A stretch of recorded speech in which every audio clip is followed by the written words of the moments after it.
And we're back with another episode of the Lakers Fast Break podcast. It's Gerald Glassford coming right back at you here from Lakers Fast Break, Pop Culture Cosmos, where we cover the latest news and trends in pop culture each and every week, twice a week, wherever you get your podcast. This week's episode of the Pop Culture Cosmos was on the NBA trade that rocked the world.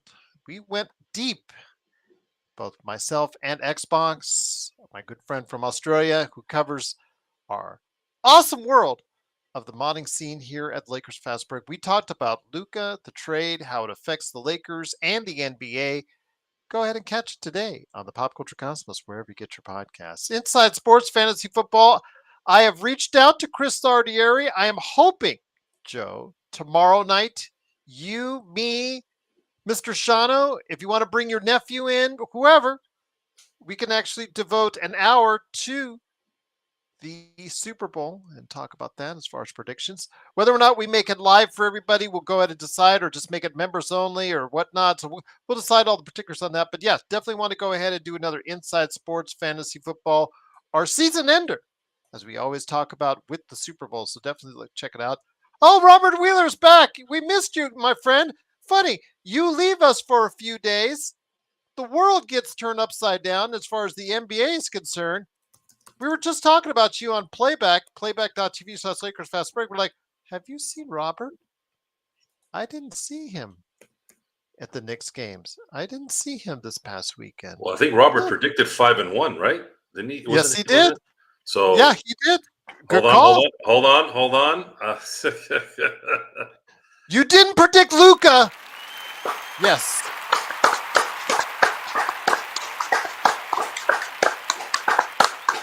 The clap number 2 is the longer one, so I wanted to use that one for sure. No worries. But you didn't predict Luka, though, Robert. But we'll give you the 5-1. I don't think God predicted Luka. Exactly. But yeah, great to have you here. Also, as well, don't forget Joe Soros alongside with me. He has got a great game now available on Steam. It's Corrupt, COREUPT. If you type that in Steam, it automatically comes up. I have tried it. It does come up. Go ahead, get the game. Absolutely fantastic indie fighting game, Corrupt, right there for you. Plus, he owns his company, SimBlades with all the stuff that's been going on around the weather and all that stuff that's going on in the Southern California area. You need a new lawn, and you can get it transformed today by going ahead and hitting up SimBlades with Our good friends, the Lakerholics, I'm actually going to reach out to them and thank them because their Sunday show, not the Saturday show, but the Sunday show they did was the highest ever volume-wise for them. And I haven't had a chance to thank them for it because they came on, they wanted to do it. So go ahead and support them today by Lakerholics.com. Go in that site, saying hello, listen to what Laker Tom and Jamie Sweeta and all the rest of the guys, Michael Heinrich, all those great guys, what they're doing at Lakerholics.com. Richard, thank you for subscribing. Thank you so much. Truly appreciate it. Want to go ahead and give a shout out we got to come up with some more crazy. No, that's the best one. Okay. All right. Yay! A subscriber. I can't do that voice, man. I can't do it. Yeah, well, I did. I don't know how I did at that point in time. Maybe I was like holding on to my nuts or something to hit that high note. But again, I want to go ahead and thank you so much. You learned from the best, Sean Grice. There you go. Speaking of the Magic Man, I hope he's doing okay. The Madman from Toronto, but also as well, of course, our good friend Empire Jeff. He covered the Luka trade as well, so you want to stop by his channel. I got to reach out to Search as well. I got lots of checking in and thanking people. I know you don't like it when I do that, but I'm going to do it anyway. So go ahead and check out Empire Jeff TV, wherever you get your podcasts. Of course, our good friends also as well, Daniel Berry Sports Highlights. Yo! Just a great time to be a Lakers fan. Go ahead and check out DBSH. He's got some highlights waiting for you there as well. But of course, the thing I want you to do most for us is, if you can, please like the video. We had 130 people at one time on our nightcap. Guys, it really helps us out. If you're there watching for a half hour, 45 minutes, an hour, would it kill you to just hit that like button? It really does help out. YouTube always tells me in the instruction manuals and all that when I go there, well, you need to make sure you get your people watching out there to like and subscribe. Okay, I ask, I ask. So if you can, please help us out by liking and also subscribing.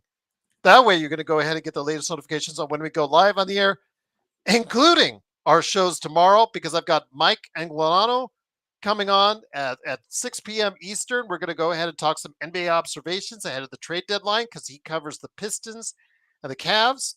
Probably do a night show tomorrow as a preview to the trade deadline. And as you've seen on the YouTube channel, I have already scheduled it 9 a.m. Thursday. I don't know, probably won't be awake for it, but I'll be alive. I'll be awake in some sort of fashion. I'll have it on. We'll be talking. It's our annual NBA trade deadline special. So make sure you go ahead and check it out Thursday at 9 a.m. to 1 p.m. right here, the Lakers Fast Break podcast. And then biggest and most important thing I want to go ahead and mention is thank you to our new members and also as well our current members who have stayed with us. It's just $2.99 a month. You get videos ahead of time. You get articles. You get exclusive stuff sent to you, emojis, badges.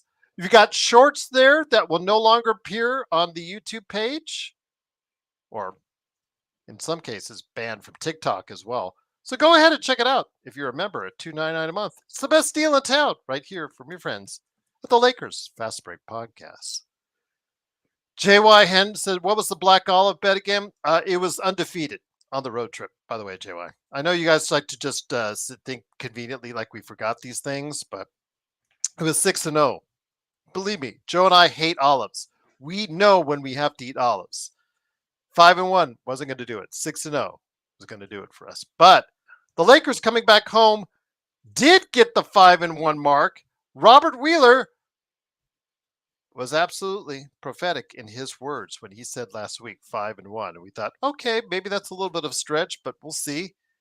Little did we know that the whole world would change around as far as the NBA is concerned. Not only did the Lakers come off with a victory, a shorthanded victory today, going away, it just seemed like it was an easy cakewalk from the get-go as the Lakers scored 45 points in the first quarter and just put it in cruise control after that. They didn't even try that hard on defense because they didn't have to, because the Clippers were absolutely awful from the outside. And the Lakers destroyed the Clippers in the Toilet Bowl, aka Intuit Dome, in my neck of the woods, Inglewood, California, where I was born, 122-97. And here today to discuss today's game is a good man indeed. Again, he is, of course, Ox1947 at LakersBall.com. It is, of course, Joe Soro. And Joe, great to have you here. Could it be the Luka effect? Could it be the fact that the Lakers as an organization is on cloud nine after receiving this warm gift from Dallas? Your thoughts? The Lakers close this road trip at 5-1. The task gets a little bit easier in the next few games. The focus is now that window, which you and I thought was closed this time last week, is starting to open up. Yes, the Lakers are one game out in the loss column for the 3 seed. It's a heck of an accomplishment being February 4th and also being 10 games over. And the Lakers have finally busted the red negative in terms of point differential. They've finally this year, or at least recently, gone above into the green. So the Lakers are finally over that hump. And if they continue to win these games by 25 and 20 like they have here the last few games, that number can continue to increase. The Lakers weren't 10 games above 500 until April 2nd of 2024 last year. So they are essentially 2 months ahead of schedule. And not only are they ahead of schedule, not only are they back in the green, not only are they a game back of the 3rd seed, they have a guy named Luka Doncic that's just waiting to arrive here within the next few days. So tomorrow they're going to be playing 5-on-5 for the first time. They're going to get a chance to test that calf. If I'm pretty sure they're going to hold them off a little. They're some talk that if it goes well tomorrow, there's a chance he might be available Thursday. But I'm going to go out on the limb and say he's probably going to be ready for Saturday against Indiana. They're going to be cautious, Joe. I'm pretty sure they're going to be cautious. Yeah. And if they want to, and if they end up being cautious for the Indiana game, it's almost guaranteed he'll be back for the Utah game on Tuesday. So it's been, I can't help but say that some of us have been on cloud nine and it hasn't come off. Mind you, guys, I'm a Dodger fan. I've already kind of been floating over there the last 4 months now, and I'm going to be meeting with our boy Empire Jeff, in training camp here in about 3 weeks. I'm sorry, spring training. I'm still in football mode. Spring training here in 3 weeks. So that euphoria there on what's going on in terms of championship last year, the way the offseason has gone, and then Jeannie and Rob going, guys, we can't have the Dodgers just clowning the Lakers. This is Laker town, baby. This is Lakers City. We got to do something. And man, did they do something. They got their own Ohtani coming to LA here in the next few days. And I'm just a barrel of just happiness. I just don't think I'm going to get off this cloud. Regardless if Rob can get us what we need in terms of a little bit of reinforcement on Thursday, for me, I see this as the big picture, and the big picture looks very, very bright. And the boys played here this last few games like we've been begging them to play, and I'm just so happy that they are. I'm just ecstatic. Once again, it is Joe Soro along with me, Gerald Glassford. Thanks again for watching, listening. The Lakers win very easily. Joe, surprising for me because they always play bad when they're playing against the Clippers as of late in recent years, but they totally destroyed them today. 122-97. Absolutely brightens my day. The Lakers are now 29-19, 10 games above 500, biggest they've ever been this season. They are now, like you said, 0.4. They're in the positive. They're only one game out of third, the loss column, like you said. They are gaining traction on the Nuggets and the Rockets. The Rockets are actually lost 4 in a row. We talked about this before, Joe, that maybe we assumed that they were playing a little bit above their heads in Houston. They've got a young team, very talented. No question on the talented, but they're maybe playing a little bit above their heads. So we were expecting at some point in time that fall might happen. I don't know if it's happening now, but losing 4 in a row isn't obviously going to help you at all. But with that, though, I will tell you, my friend, the top 3 seed might be in play. It is in play. Robert, I think is just probably not hearing. Robert might. Are these the same Joe and Gerald that were on last week? Guys, look. Let me tell you this. Okay, I've already said that there's been some things that I've said about Jeannie and Rob that if I were ever to meet them, it would be the first thing I tell them. I said some bad things about you guys, and it sounded personal, and I would expect them not to forgive me. So I'm putting my cards on the table here. I said some bad stuff, and I know some of it might be warranted because they weren't necessarily doing things that were good, both off and on the court. But I realized I would rather be the guy that was commentating, maybe not on your show here in 2020, but on other things before during the good times. And I'm more than willing to take the blame, more than willing to just say, hey, look, I was wrong. Hold on. Joey said Gerald called Luka. When did I call Luka fat? I think Joey's trolling. Yeah, he better. He's not. Please, if you continue that, I'm going to have to ban you, and I will enjoy every second in banning you. It'll make my day on top of it. Fact that not only we got Luka Doncic, who I never called fat, by the way.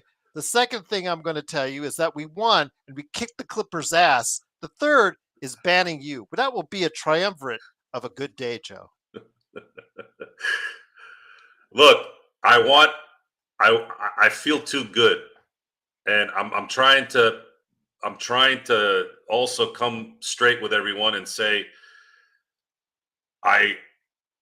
I should have been more patient. I should have let Jeannie and Rob do what they needed to do a little bit longer. I was impatient and I said what I said. I can't take it back. It's already on tape. It's already there. But I'm just trying to set that up and say, hey, look, I made a mistake. I made a mistake. And in recovering from that mistake, I'm happy to say that I'm going to be able to look at things in a much brighter light because the light is very bright. And I'm very happy. I'm just very, very happy right now. I'm very excited about everything right now in terms of sports. Lakers being in this position, Lakers doing what they just did, doing what they're doing, and maybe what they might be doing here in the next few days. I just feel very happy. I'm so happy, and I want everyone to feel the happiness, and I want to commentate on the positiveness because you would have seen that in the 2020 2021 runs with the Lakers because I came in later. I really came in after all that. And it's just fun. It's fun to be happy a little bit. I don't want to be the grump. I know a lot of you guys like the rants. I'll still rant on viable situations, but I felt again that I went after certain things that I think maybe I shouldn't have turned the volume up so high. Right now, you got to give credit where credit is due. You got to give credit to LeBron. LeBron has played absolutely a masterful game the last week. And everyone on this team, I'm talking even including Jackson Hayes, everyone has played the way they were just anticipating where the ball was, the way they were rebounding, the way they were doing their bounce passes, the way they were just a half a second ahead of everyone, switching correctly, diving to the basket. I mean, this is exactly, guys, this is exactly what we hoped they would do, and they are absolutely doing it, and they're doing it in a consistent manner. And this is without their big gun yet implemented in this, and maybe even other guns that might be coming here in the next couple of days. So I'm just tonight's game. What other way? What other way could you have? What other way could you have really put a button on this road trip, but whooping the shit out of the Clippers? That place was freaking quiet. The only noise that came out of there were the Laker fans. That whole whatever back section of Clipper heathens, you couldn't even hear anything. Okay, all you heard was Laker fans in the background somewhere, and a 25-point button on a 5-1 road trip. My God, I'm just like, yes, yes, yes, yes. I want more. You're on mute, G. Turd War, I wanted to thank you so much, Turd War, for the super chats. Truly appreciate it. Want to go ahead. The first one, Joe has a pep in his step and said, Joe, you called it for what it was. Nothing wrong right there. The one thing, although somebody pointed out, not Joey because he's an idiot, but somebody else pointed out something I wanted to ask you. Do you still have your feelings on the Guggenheims, or are you going to give Jimmy more a pass now?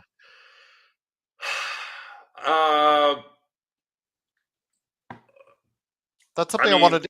If that option was still on the table, I'd probably still take it because the Guggenheims have more resources than Genie. However, if the results are perennial title contenders and winning a few titles, I'm not going to complain. I was saying this on playback. The thing that really hit me, and I realized it recently, that I might have, the draft was kind of the coup de grace, if you will, in terms of hitting the bottom on everything. Really, it was the Celtics winning the title. If the Celtics hadn't won the title last year, I probably wouldn't have been as upset. Because we've been watching the Lakers do what they've done, and they were a title away from passing them. And then they won, and now we have to win 2 more to get past them. And there was no light at the end of this. What were they going to do after LeBron? What were they going to do after AD? There was no vision there. And the way the system was set up, it was set up so that you can't get guys like Luka. You can't get guys like Giannis. Why? Because who's going to turn down $347 million for 5 years? There's no Laker team that's anything close to 357 or $347 million. There is no Laker team. Doesn't matter if they were winning 4 straight championships. Luka would have taken that money and stayed in Dallas. But that whole situation, there's a little bit of news here and there that comes out that we think is true, that maybe makes sense. That they maybe not want to pay him the extra $100 million because of fitness, because of attitude. I don't know. I really don't know. I actually don't really care because I believe Luka is absolutely going to go to the Hall of Fame as a Laker. He's going to have his jersey up in the rafters as long as he doesn't get any kind of major injury, and he will be known as a Laker. And that didn't come from me. That came from a Dallas fan that I heard a couple days ago. He said, you all know that no one is going to remember Luka anymore for Dallas. And this is a guy that had 5 first-team All-NBA spots as a Maverick. Also won Rookie of the Year, won Western Conference Finals MVP. I mean, you're talking about scoring title. You're talking about pretty much every kind of individual award he has almost. And he's going to be remembered like Kareem is remembered as a Laker. A lot of people didn't remember Kareem as a Buck, and he won a title there and an MVP. So yeah, it's a beautiful time to be a Laker, an LA fan. It really is a professional LA fan. I'm talking about real LA folks, not the Anaheim Angels, not the Clippers. I'm talking about the LA Lakers and the LA Dodgers. That if you are a fan of those 2 franchises, guys, we are looking at a decade's worth. And those teams have not lined up like that really since the 80s to a degree. But even baseball in the 80s there was so much parity in baseball in the 80s. People who didn't grow up in that time don't remember it. But that Dodger team won more World Series in the 80s than any other team. They won 2. But it was 2 different teams and almost 2 different eras. And that's how baseball was. So we've never seen, at least in my lifetime, the Lakers and the Dodgers kind of together at once. Even in the 50s, when the Lakers were in Minneapolis winning titles, I think they won 5 out of 6. No, I don't think I know. They won 5 out of 6. The Dodgers won in 55 in Brooklyn and then won in 59 when they were in LA. That would be probably the closest. Sure. Same thing kind of like in the 80s. But with these 2 teams, the way they're set up now it's not going to be, I don't believe it's going to be 2 different eras in baseball. It's going to be one era, the Ohtani era, the Mookie Betts era. And then you have now the Luka Doncic era that's coming up. So it's a lot of really good stuff, guys. I think this is going to be the best era for us. And then what a time to see it. What a time to be involved in it. I've already seen everything. You know, I feel like I'm already blessed. I've seen my team win 2 Super Bowls. They've been to 4. I've seen my Lakers go to 8 NBA Finals. They've won 6. I've seen the Dodgers go win 3 World Series, go to 5. I'm getting, basically it's just extras for me, but the extras keep getting bigger and bigger. Once again, the Lakers do win, going away 122-97. Absolutely a great victory for the team. Caps off a weekend, Joe. Caps off a period of time that absolutely is probably one of the best during season moments in Lakers history, in my opinion, during the season. I'm not talking about postseason or anything like that. Just the euphoria from winning at MSG, Joe, shorthanded like we were, to getting the Luka trade announced thereafter. And you can see the reaction video is now available in a 10-minute format right there on the YouTube channel if you want to check it out. Actually, a couple hundred people have already did, and I know my daughter came to be laughing. She said she watched it 3 times just because it was so funny. I will say, though, then after that, you know, it leads into the whole getting off the plane, him flashing the LA, doing all the good stuff like that, having the press conference earlier today, all leading into today's big win on the road, still shorthanded, to cap off a 5-1 road trip, my friend. This was a good period of time. This was a good few days for the Lakers. I am just sincerely hopeful that they can sustain it and add on to it, as we'll discuss with Rob Pelinka. Again, you were given Luka, but you got the job done with a deal. So I got to give you credit for that. But now the true work begins, and the decision needs to be made whether you want to go ahead and build for this team now for a run, which I think they should do, in my opinion, or wait until the summer and see what happens then. It's circumstance, G. If he can get something by Thursday, Oh yeah, yeah, he's going absolutely, to of do it. course. But and the I way don't the think team, Giannis. I don't think Giannis is falling into his lap at at another dinner in the next few days. If Giannis wants to be a Laker, he's going to have to take a major pay cut and get here in 2027. It's that simple. Jokic, Jokic doesn't want to deal with the LA hoopla. He's a farm boy. He's a low key guy. I don't think he'll want to deal with anything in LA. I mean, maybe Luka can talk him out of it, sure. But at this point, I can't say anything anymore. I can't say nothing's going to happen. I'm just going to say it's not likely from here on out. There's nothing that's not possible anymore in this world. There isn't, and in the sports world, it's just not. It's it's uh, it's LA. Jeannie pulled the greatest Dr. Bus move in this deal. She supported it. She was the boss in this. Rob, with his covert ops 3.5 week setup, this was, you have to give both of those people their props. And when you screw up, folks, you eat it, you admit to it, and you get down and you say, I got nothing. And that's what I have. I have nothing. Jeannie and Rob made me look like a douche. And it's the only time in my life I felt good being a douche. I'll be honest with you. I'm just very happy that they did what they did, and they got my full support from here on out, man. They'll never ever hear me say a negative thing about them again. And that's such a douche move. Why would I not support? It's easy to support people when it's good, right? Right? Mhm. That's why I use the word douche. But when the chips are down, that's when you really know who the people that really support you. And I wasn't there. I was a bum. I was a bum, and I now have to eat it. Now I have to lay in it and hope that it's okay later. That's it. That's all I got. That's all I got on that. But what else can he do? What else can he do? It happened, and now it's time to look forward and enjoy what's coming. One thing I don't like though with Rob is when he's his frankness, for lack of a better term, sometimes when he goes and elaborates like he did earlier this morning, paraphrasing here, but he elaborated that that the center market is a little dry.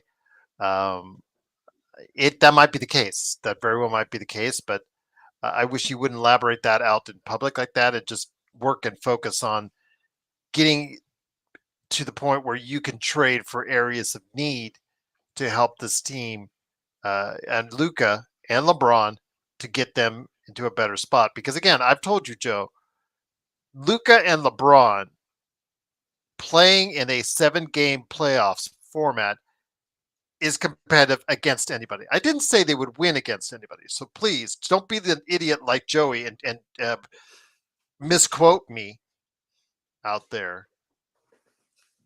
I will say this again: they can be competitive against anybody in a 7-game series. If Luka gets hot, or if LeBron gets hot, and Luka gets hot, you see those guys can just go off for 40, both of them 40 points each for games in the same game. So if that can happen, why not try to put the talent around them? They don't have many assets anyways. So even if you're saying wait till the summer, for those saying wait till the summer, yeah, some money's going to come off the books, but how much realistically? Some of the $2 million deals, Joe, those will be coming off the books. There's no big expiring deal like D'Lo's anymore that they can really play around with, Joe. They just have some expirings at the back end of the roster, which again, that's a little bit here, a little bit there, so it does add up a little bit. But when it comes right down to it, the amount of assets is not going to grow exponentially in the summer, most likely. So why not try to just go ahead and just do what you can now, build for a team now, but go forward. But you're like you said, it all depends on what's out there in the marketplace, and if nobody's really trying to sell, that could be a problem as well. Rob Pelinka also said in an interview that we were chastising him about, where we're Mhm. going to have to start developing more. Well, folks, that didn't happen here. That wasn't the case. The Lakers, whether he was telling the truth or not, they still went back to the well that the Lakers have been pulling water out of since their inception. It's just, this is the Lakers. They're gonna get the stars. And by Rob saying that it's a soft market, there's some truth to that. But I'm not gonna be surprised if he pulls something out. He could easily say, "Well, I didn't expect this," right? I don't think Rob expected Nico Harrison to say, "Hey, we'll throw in Luka." And when he did, Rob's like, "All right, you're my boy. We got to keep this on the wraps. You're my guy. Please keep it on the wraps. Don't tell LeBron. Don't tell AD. Don't tell anybody." I really believe because they're tight like that, they've known each other for years, guys. These guys were tight with Kobe. They did business together. They know each other very well, very well. It's like Brett Boone and Dave Roberts. You know, there's a really great picture of Dave Roberts hugging Brett Boone after they beat the Yankees in Game 5 for the World Series. Those guys really, really respect and love each other, right? And it's the same thing I think with Nico and Rob. They're very good friends. They've worked together, and they're connected through Kobe, right? That's why I feel very comfortable in believing the fact that they did do this under wraps. No one knew what was going on because they knew it would leak. Yep. And that's what happened. Mitch Kupchak did the same thing. Now, he wasn't as tight with Memphis management. Maybe Jerry West made a call and helped out a little bit. Maybe because he was a consultant there for a while. He wasn't there at that time in 2008, but maybe he made a call and said, "Hey, Mitch is going to talk to you. Please just keep it quiet for right now and respect that setup." And what's great about Mitch Kupchak is he always played by the rules. He never broke those rules. He was a very honorable man and very respectful. And that ended up becoming something of a surprise too. No one knew because everyone said the same thing. Wait a minute. Pau Gasol was being coveted by the Bulls and all this stuff going on. And if you had just let us know that he was available, we would have went after him too. But there's reasons that we don't know about on why those particular meetings happen. Good for the Lakers for sure. And I'm not going to argue against it. I'm glad it went the way it went. And I'm sure that if any of the information came out, because it's happened before, when things leak out too quickly, i.e. Jack Haley, rest in peace, Jack Haley, when he said Carlos Boozer was coming to LA, what happened? It didn't happen. He lost all his credibility. I don't know if he lost his job because of it, but his credibility was shot. And he never really recovered from it in terms of professional. So it's just not. It's irrelevant at this point. It's just good discussion because it's recent, but at the same time, maybe down the road there's going to be a cool story when we find out more information on how this kind of took place. Especially if Luka ends up bringing a championship to LA. The second Luka's holding the Larry O'Brien Trophy, this whole thing becomes as validated as LeBron winning the championship in 2020 coming to LA. Robert Wheeler says, Joe and Gerald, has your view on how far the Lakers can go changed? What are you most excited to see the rest of the season with the Lakers? Robert, I think we've elaborated already on that. Yes. Did we not just say earlier that it went from fully closed, that window, which we have told you several times, Robert, that the team with LeBron and AD last week was not going to win you a championship. We've made it abundantly clear. And I know that you were one of those few that felt otherwise, but it was very clear that this team was not going to be able to get where you wanted to go. It was absolutely crystal clear that there was going to be no building around the edges or getting enough people that's going to be able to help LeBron and AD.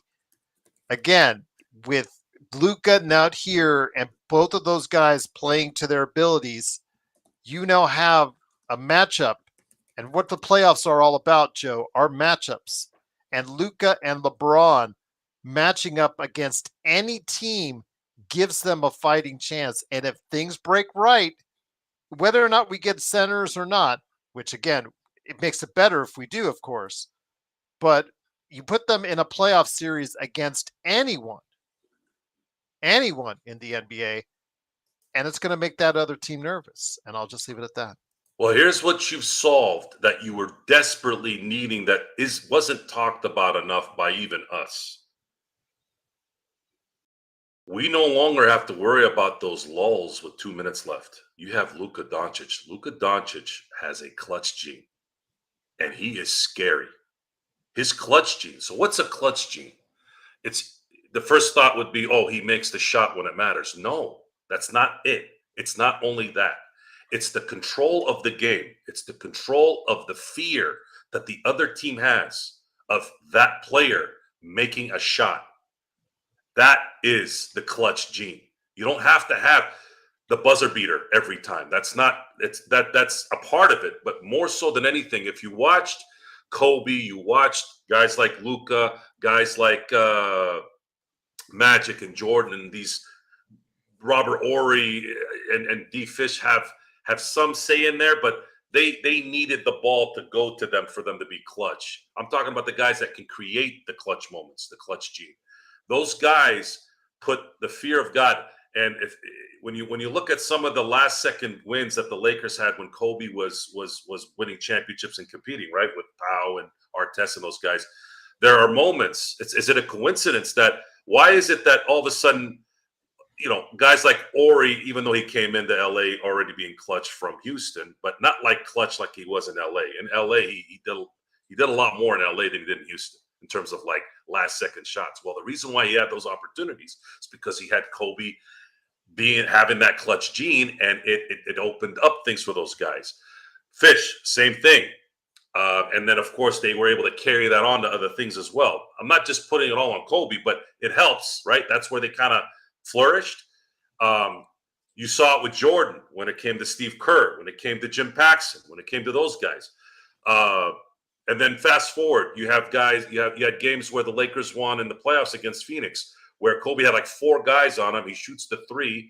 Ron Artest gets the rebound, puts it in, and they win the game. You have Pau getting a last second shot to close out the first round against Oklahoma City because Kobe missed. Pau was there to put it back in. It's not just the main guy hitting the main shot. It's sometimes there's so much attention to that guy. There's so much fear that it creates opportunities for everybody else. Now you have Luka Doncic who can make the shot, who can distribute it, and put the fear of God in everyone. And on top of that, you have LeBron James now possibly diving to the basket when that's happening. And what is the safest play in basketball, guys? What is the safest play in NBA history, in my book? LeBron going to the hoop. And I'll say this again for the new people. Some will say, whoa, Joe, whoa. What about Kareem Skyhook? What about Jordan dunking on people? What about Kobe? I go, guys, there's never been a player that could handle the ball at that size and have that kind of speed in NBA history. Never. I can't put it on a center. Center needs to have the ball distributed to him. I'm talking about someone who can control the ball, someone who has the size, the speed, and the agility to do that day in, day out, game in, game out. So now, Luka, where's his role in this? I think you all know this. And now we have the clutch gene. So all those games that the Lakers were losing, like in a crappy way, or they were up 6 and they end up crapping on themselves, like the Atlanta game, like the Orlando game. Those games, if Luka was on the team, minus 80, obviously, those games are wins. Those games are wins guaranteed with Luka handling the ball. And LeBron, the greatest star ever, that allows someone else to do the clutch work. That could be bad or good. I always thought of it as being bad, right? Yes. But in this case, it's going to be very good. Let Luka do his thing because Luka will come through. So it's just whatever happens, guys, this year, to me, is a stepping stone to what I believe will be a 2026 title run. I feel very confident that the LA Lakers will be a force next year because I think they're going to have some time this summer to do some things. They'll put some reinforcements in this, and they'll compete. And maybe LeBron plays one more year next year, wins, and goes out on top, or maybe he goes, dude, I feel real good, and I want to see if I can get number 6 with Luka now that's here. Who knows? But it's going to be fun to sit here and wait and see what happens now. Now there's hope. Now there's a 10-year window. Again, God willing, there's no injuries. As long as there's no injuries to Luka, there's a 10-year window here where the Lakers are going to compete. And I am absolutely head over heels excited for that. Just hearing that in my own head is just making me very happy. Damazine, I know we're all in a euphoric state. Joe is still in a euphoric state himself. And I know he said he couldn't think clearly at times when the trade happens. But even Joe in that delirious state would have never said Hayes can guard Jokic. That's just, come on. That's yeah. You're on mute. You're on mute. Yeah, that's just that might be two accounts going at once. Yeah, with Mr. Joey. Yeah. Well, Damazine said that, I really feel that Hayes can guard Jokic, and I'm like, Probably someone we know too. yeah. I was like, whatever you're smoking, dude, man, go get some help, man, because that stuff is way too strong for you. But he also said earlier in the chat that build the team around Luka and Bronny. Yeah, so really strong stuff you're having. I don't think there, it's the hippie lettuce at this point. I think it might be something. Oh, maybe it's stronger. like nose candy. Yeah, maybe nose candy. Nose candy usually makes you a little bit more hyped and crazier, maybe, but I don't know. I don't think it's weed though. I think it might be a heavier narcotic. Okay, Damazine, Hayes did not stop Zubats. Zubats in some cases got frustrated and stopped himself. The Clippers as a whole stopped themselves tonight. They shot under 30% for three. Lakers didn't even really look like they were working that hard on defense. They just built a perimeter right there. Didn't really have to exert that much energy, Joe, after the first quarter. They didn't even try hard. They were letting them shoot threes, and they were still not even close. I don't know about stopping Zubats if that's the case, because remember, Zubats outclassed Wemby the other day. So Zubats is averaging a double-double. Hayes is, he's barely averaging a single. So let's go ahead and put things in perspective, Damazine and everybody out there. We still need centers. We talked about it yesterday, what we graded our centers as far as the levels, as far as NBA level, we graded them an F. They need something that they can go ahead and rely on. They need big bodies in there because Jackson Hayes is not going to get it done. I don't care what Damazine says. I don't care what Damazine thinks. If he absolutely believes that Hayes is good at legit NBA starting center, that's a sign that the Lakers might have some issues up front. Yeah. Tonight, the Clippers maybe took the Lakers lightly because they were on their heels from the moment that game started, and they had to cover ground by shooting threes because that's what these morons do these days to try to catch up, and they couldn't catch up because they couldn't stop the Lakers. They couldn't stop them. They were half a second ahead of every rebound, loose ball, everything. You had LeBron diving like D fish after balls on the other side of the court. So if you're going to have these guys play like this, you're not going to necessarily have a chance unless you're an elite team. And that's just what it is. Hayes played probably his best game tonight, actually. If I had to pick a game this year, I think he was phenomenal tonight, actually. But he's not going to be that. Jackson is not a starter in the NBA. He is a bench big that'll cover ground for about 10 to 15 minutes. That's it. That's his game. He cannot play consistent ball. It's just not how his game works. That's why I strongly feel that the Lakers, if they don't get a center, they're going to get somebody else to at least man the 5 position that can at least hold their own a little bit. by Thursday, and that's how I feel about that. And then they'll have to wait probably to the summer to maybe get someone of significance. But Mia, we got you back on. By the way, Mia got accidentally banned. Mia's been taken care of. Mia, you're back. You're good why was graces. she So, banned? Xbox kind of made a mistake. It goofed up. So yeah. So yeah. He had an accident because he was working on something with his job and accidentally got Mia back. So Mia, you are unbanned. So just want to let you know. But Joey, you're still banned. So there you go. Not you, Joe. I know I you're know they talking call about. you Joey sometimes. Yeah. Yeah. People who put words in your mouth, like you said, yeah, that's not good. But Well, Mia's back. there's a difference between someone who actually says it and means it versus someone who's just slapdicking around. Yeah. If you want to, if you get your jollies off on the chat just because you're bored, all right, whatever. I can just ignore it. I got Laker Nick on him. That's what I'll do. Yeah, he starts throwing that stuff out there like libel, and I'll get Laker Nick on you so fast. Sure, him. Give you a knock on your I'm not bullet, one for man. litigation. That's why we have Laker Nick to do that for us. Yeah, I don't I'm like from doing that Cal. stuff. I'm from Cali. I'm from Cali, like you, Joe. Well, actually, you're not originally from Cali. I am from Cali. Might as well You know be. it's the suing state. So there you go. Yeah. But once again, the Lakers do win 122-97. I mentioned before, Joe, that, and this is something we talked about before, the schedule, man, at home against Golden State, the wishy-washy Golden State, right on trade deadline day, at home against Indiana. Watch out for that last second three-pointer. At home against Utah. Well, actually, home and home against Utah. Charlotte, Portland.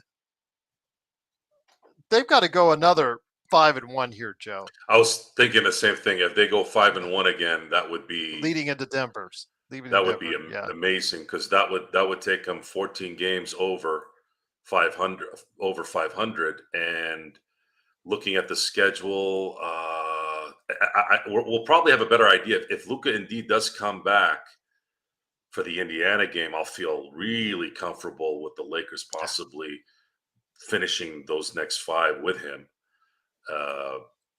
There, it's man, I think I'm trying to not fall into the greed area,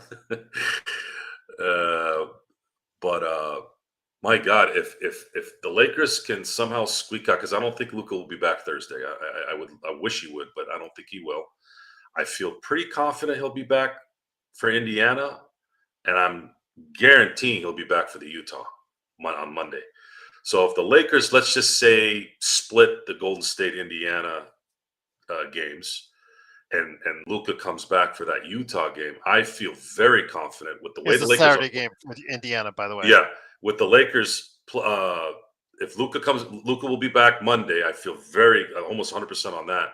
Then they're playing Utah at home. Then they play Utah in Utah, and then Charlotte at home, and then Portland in Portland.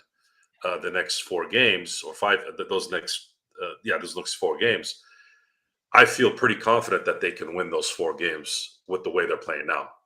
I feel very confident that they can finish 5-1 in a good way, and then they'll be ready for Denver on the 22nd, nationally televised game, and we now have Luka Doncic to play Denver, and we all know that Luka likes playing Denver.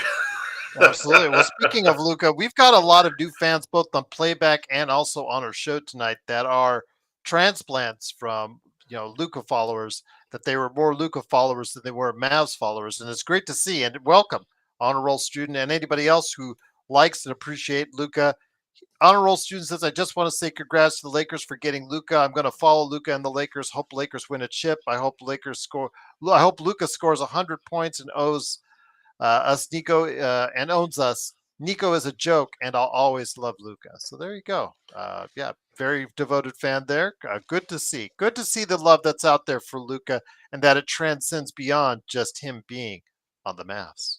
Yeah, there's an allegiance. It's especially the European player. It's a soccer thing as well. People follow Messi, people follow Ronaldo, Mbappe, Neymar. These guys are their own entity, and while I'm more attached to the team, and if you're in Europe, it's usually called club. That's something I found kind of interesting when Luka was being interviewed today for his press conference. He kept calling the Lakers the club because that's a European, that's a soccer thing, a European thing, and the allegiance to a singular player it's not, it's just different here versus outside America in my view. You still have a lot of people that follow LeBron and Shaq Yeah. and Kobe and all that. I'm not saying it doesn't happen here, but it's more of a habit outside the country versus the team fandom here in America. It's easy to cheer for Luka too. Luka is extremely charismatic. He's dominant. He's flamboyant, but he's not flamboyant in a dirty way. He's got the looks, the size, the killer instinct. The guy's got it all. I mean, you can't deny it. I'm still puzzled at how he wasn't the first pick overall. What did they make a mistake with this guy in 2018 where they didn't think this guy was going to be a star? There was a huge backlog on this guy since he was 14 that this guy was him. And to fast forward 7 years later and see him wearing Laker gear, man, are we blessed as Laker fans. I did not choose to be a Laker fan. I was surrounded by it as I grew up. Wasn't anything other than that. Wasn't me. Yeah, it wasn't me Mhm. adopting the team when they were winning, and I knew they were winning. I was around the Laker world as I grew up, and man, what luck was that to be able to see just in these last 30 years that I've seen Shaq become a Laker, Kobe, I've seen Paul Gasol, I've seen Anthony Davis, I've seen LeBron James, and now Luka Doncic. When does this end? Thank God it will never end. One thing I want to mention to you that there are still people who are very negative and against the trade. I'll give you Mr. Kelly Olynyk himself, the guy who's Kelly Olynyk's biggest fan, Nick T. He said, "You're giving Luka too much credit, Joe. I saw Porzingis struggle playing with Luka, but was big part of the Celtics chip. Luka is a ball hog and plays zero defense. I feel like he's going to ruin his chemistry."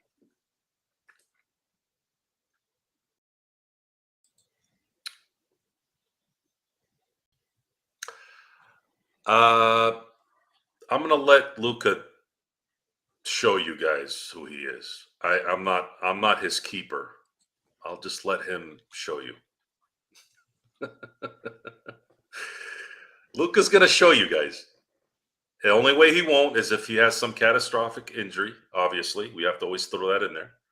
If he doesn't get injured, folks, you are going to see a multiple MVP. I'll admit I said that about Anthony Davis uh, because after what I saw after 2020, I said there's no way Anthony Davis is not going to win MVPs now. But I was wrong there. But this is different. Luka's a different beast. Luka is he has a clutch gene, and he's vicious, and he controls the ball, and he's extremely smart and a half a step in front of everybody. When that guy gets the right team, guys, you're going to see dominance. You're going to see a Jokic like run in terms of individual accolades, and I believe it'll be even more in terms of winning, because the Lakers will supply the resources as long as they win. This is not the Denver Nuggets. They're not going to let go of guys like KCP and and players that have the Bruce Browns because they don't want to pay. Lakers, one thing that they've never ever failed in is when they're winning, they pay. I think the only time they didn't pay when we were kind of upset a little bit, but we understood, was when the Lakers didn't win in 03, they let Robert Horry go. But that's because Robert Horry had a terrible run, had a terrible playoff. And it wasn't really his fault. I think he played too many minutes that year and he just ran out of gas at the end. But other than that, Lakers will continue to reinforce what they have. And I'm sure that the mistake that they made in 2022 will never happen again, because I think they even knew that, man, we really screwed this up. We really screwed this up. There's going to have to be something really big for us to do to make up for it. And man, did they do it. They tripled it, by the way. They did indeed, my friend. And again, you and I are very happy, ecstatic about this because we see exactly what this could do for the now and for the future going forward. The Lakers, we've always talked about Yay! this. A subscriber! And thank you, Sylvestris, for subscribing. Truly appreciate it. Joe, we've talked about before this time last week and beyond about how it was very cloudy. It was very uncertain, the future after LeBron and AD. Now it's crystal clear in one Luka Doncic. So it makes things a lot more palpable going forward because you have a superstar that you can continue to build around even after LeBron leaves, whether he leaves this season, next season, or whenever. There is now a future in LA, and that's something obviously that we saw. Not everybody sees that same thing. There's still people like Nick T out there who are very adamant against this trade, and I don't think anything we're going to say, there's still LeBron haters out there. LeBron can get and do what he does. There's still a lot of people that are so negative on LeBron even to this day, and I can't say I blame them because he does so many things that we've talked about that facilitate that negativity. But in the case of Luka, I'm hoping that he'll provide some positivity for all the Lakers fans out there, whether they want him here or not. It's done. It's done in my book. I'm done thinking about the negatives with LeBron, AD. Again, I hope AD works out well in Dallas. If they end up winning the championship this year, I'll be happy for them. I really will. I don't care anymore, folks. I don't care about thinking about those things anymore. It's energy draining. It's energy draining. I want LeBron to be. If LeBron can play the way he played the last week, at least half the year, hell, let him sign an extension. The reason why I say that is because he's not going to have to exert as much energy now, for sure. This isn't even Dwayne Wade. This isn't even Kyrie. Kyrie, as good as he is, doesn't command an offense like Luka. Luka commands an offense like magic. Even LeBron didn't command an offense like Luka. Luka's different, guys. Luka can shoot from 30 feet on a step back and swish it over and over and over again. And he can hit gaps. He can hit seams. And he doesn't even look like he's moving. He's like Larry Bird of today. It's how Larry Bird used to play a little bit. Now, even then, Larry Bird didn't really play point either. He was a point forward. This guy's a bona fide point guard. So that's going to extend LeBron's life. If LeBron continues to train the way he is and he's playing like this for another 2-3 years, why not? Because we know that they're going to get more guys. They're going to get them. And if LeBron could play like this, he might have a chance to finish this off the way he was supposed to finish it off with AD. That's a realistic thing, guys. I'm not just saying this because I'm trying to be positive. There's a legitimate, it's legitimate that could happen. There's also a chance that it might, but why even think about that? Why? Luka's 25 years old, guys. He's going to be 26 in a few weeks. 26. That means he hasn't even hit his prime yet. He's about to hit it. And I'm not talking prime. I'm talking prime.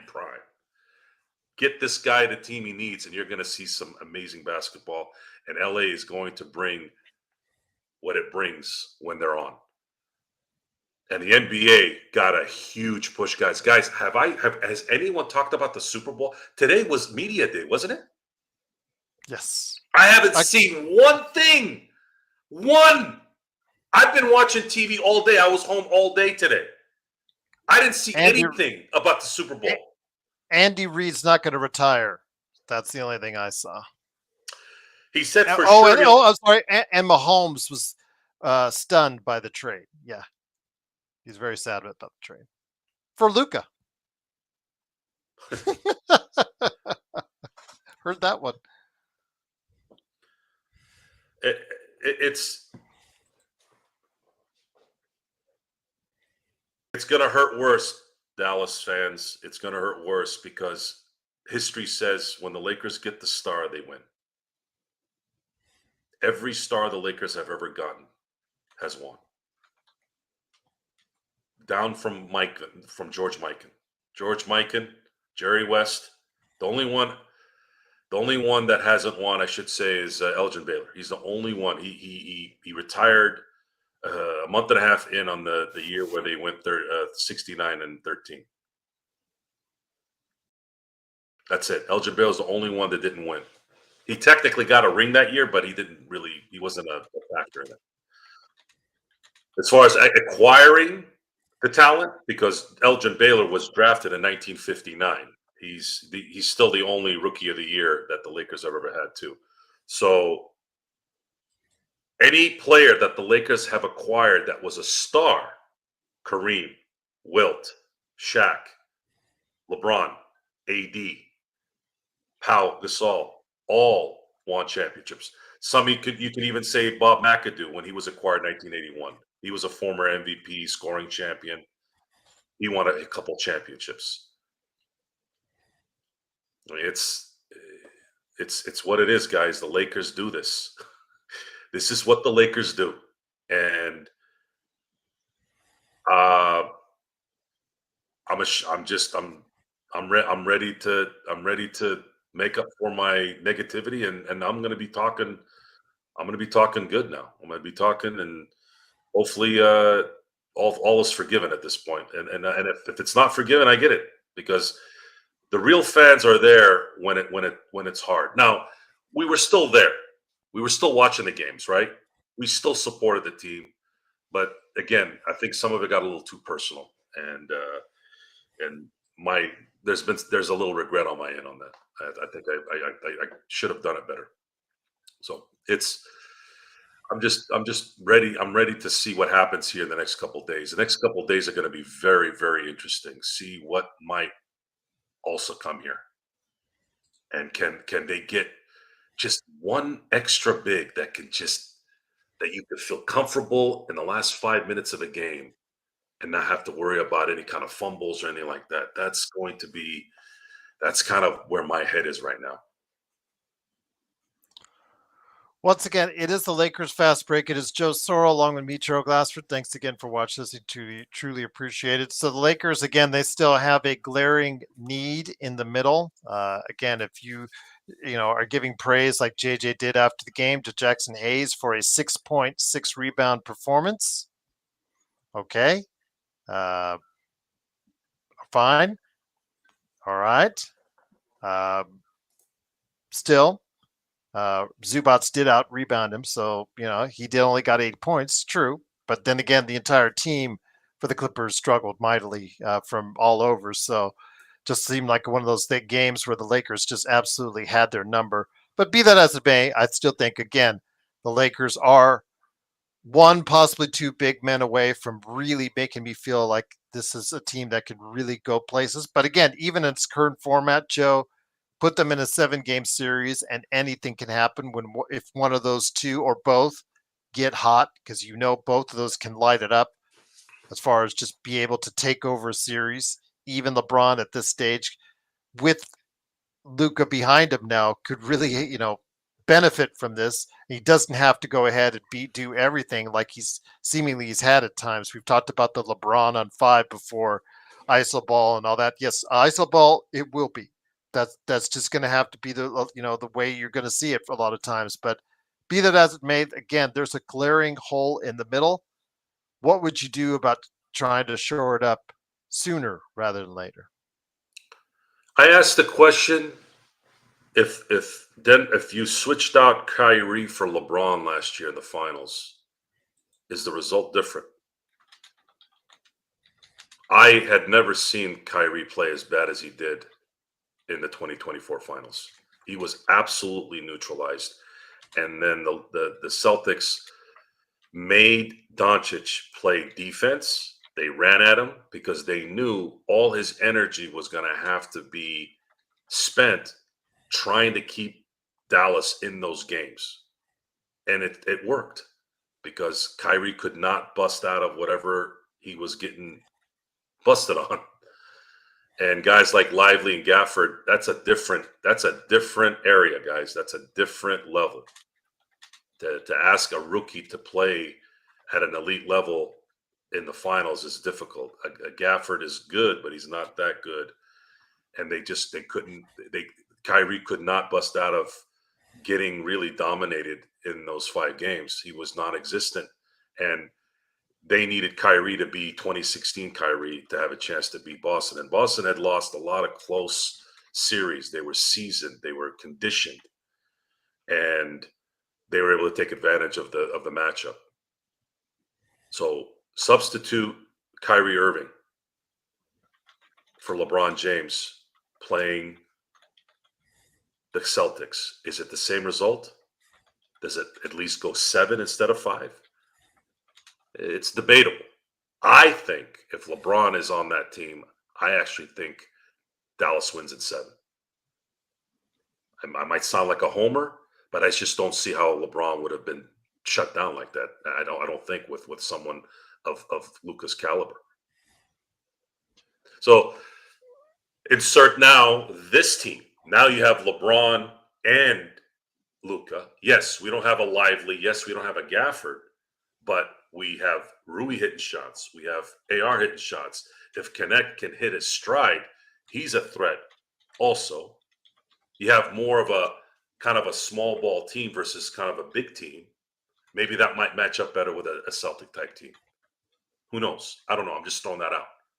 Maybe the Lakers get a bona fide starting center, not a elite guy, not even a very, very good guy, but someone decent that can at least hold his own. And then we get a chance to see if you don't give up any assets, big assets or depth, now look what Gabe Vincent's doing. If he's going to start hitting shots, that's huge. Now you have your backup guard hitting shots. There's a lot of things that can happen this year at this point. We actually said that even before Doncic came. This is just one of those things where there's no clear-cut guy. There's no clear-cut team. One injury can change everything. We don't know. We're going to have to wait it out. But they're in a better position now than they were before because we had seen for, 3 years now? Mm-hmm. Not counting this year, obviously. I'm counting the last 3 years of, the end. It just looked like the AD LeBron thing wasn't working. So we're going to get a chance to see if Luka and LeBron will work. And no better time to do it than now. Oh, and the NBA won back their trade deadline. And I can't help but be happy for the NBA. They stumped the NFL on Super Bowl week. So if you all don't think this is a big thing, Luka and the NBA stumped the Super Bowl the last 3 days. I believe, guys, I'm a football guy. You think I know basketball? Nothing compared to football. Football is my thing. Football was what I wanted to do my whole life. I'm telling you guys right now, I saw 2 articles the last, 12 hours that I've been watching TV. Last 13 and a half because I started watching the Luka press conference at 9 o'clock Pacific Standard Time. Yeah, it's been Laker, Doncic. Everything on YouTube has been just reactions from the Doncic trade. The only thing I heard was the like you said, G, the Andy Reid thing. He's for sure going to coach next year, but there's no definite on whether he's going to play. He's going to coach more. That is the case. He'll be 32. Jokic will be. He'll definitely opt out at that 27-28 player option, but by then you will think that Denver will have offered him a max contract, a super max contract. I think not this season, but at the end of maybe at the end of the season. Yeah, I think at the end of this season or next season. I think that the next season they can offer him a max contract. If he doesn't take it, then maybe that will increase the signs that Jokic could be on the move as well. But we will Definitely wait to see. Damazine says, Joe Soro, how do you feel about LA against Denver and OKC as it stands right now? I feel better playing Denver now. Oklahoma City, that's going to be a tough. That's going to be a tough team. However, still a young team, and Chet Holmgren can't stay healthy. I much like how I've picked my winner of the Super Bowl. Until somebody beats Patrick Mahomes, I'm going to be going with Patrick Mahomes and the Chiefs. And with Oklahoma City, until they win a big series in the playoffs, I don't know. I won't know 100% on how to gauge that. If there's a competitive series with Oklahoma City with the Lakers, who are you going to go with? Are you go with Chet Holmgren and Shea Gilgeous, or are you going to go with LeBron James and Luka Doncic? That's a question you're going to have to ask yourself. Obviously, the Oklahoma City has a better all-around team, but folks, remember, in the playoffs, it's a star league. The stars make the difference in the playoffs. It's very rare. It's only since, in my view, the only time I saw a team defeat megastars was in 2004, and that took an extreme amount of mental destruction for it to happen. Shaq and Kobe were disconnected. Phil didn't know how to do anything with these guys. They weren't listening to him. Gary Payton was kind of AWOL, and then Karl Malone was hurt, and they had no depth. Rick Fox was out. Derek Fisher was on one leg. Horace Grant couldn't play. Slava was your starting four. That's the only time I saw a team really just go through what they needed to go through to win it all. But other than that, it's always the stars. It's always the stars. Well, I'm looking forward to it. Again, you and I will be here 9 a.m. on Thursday. We'll be covering the NBA trade deadline. It's our annual special, spectacular NBA trade deadline special. Go ahead and catch it Thursday starting at 9 a.m. We'll be there till 1 p.m. So we will have a hard out then. But again, the trade deadline's at noon, and I'm hoping it'll be active. We've had some years where we've been able to talk at on end about all the movement and all the trades, and then there have been trade deadlines, Joe, where we shut it down right after the trade deadline because there wasn't much going on for the Lakers. And obviously, with Luka being here, that changes the dynamic and also changes, I think, the urgency in some cases. I know maybe what the word is from most of these insiders, so to speak, Joe, was saying that the Lakers were just working along the fringes, looking to just upgrade here and there, do a little bit of tweaking. Again, with the availability of this team and seeing AR playing well, but again, his position is now redundant because you already have Luka coming in there.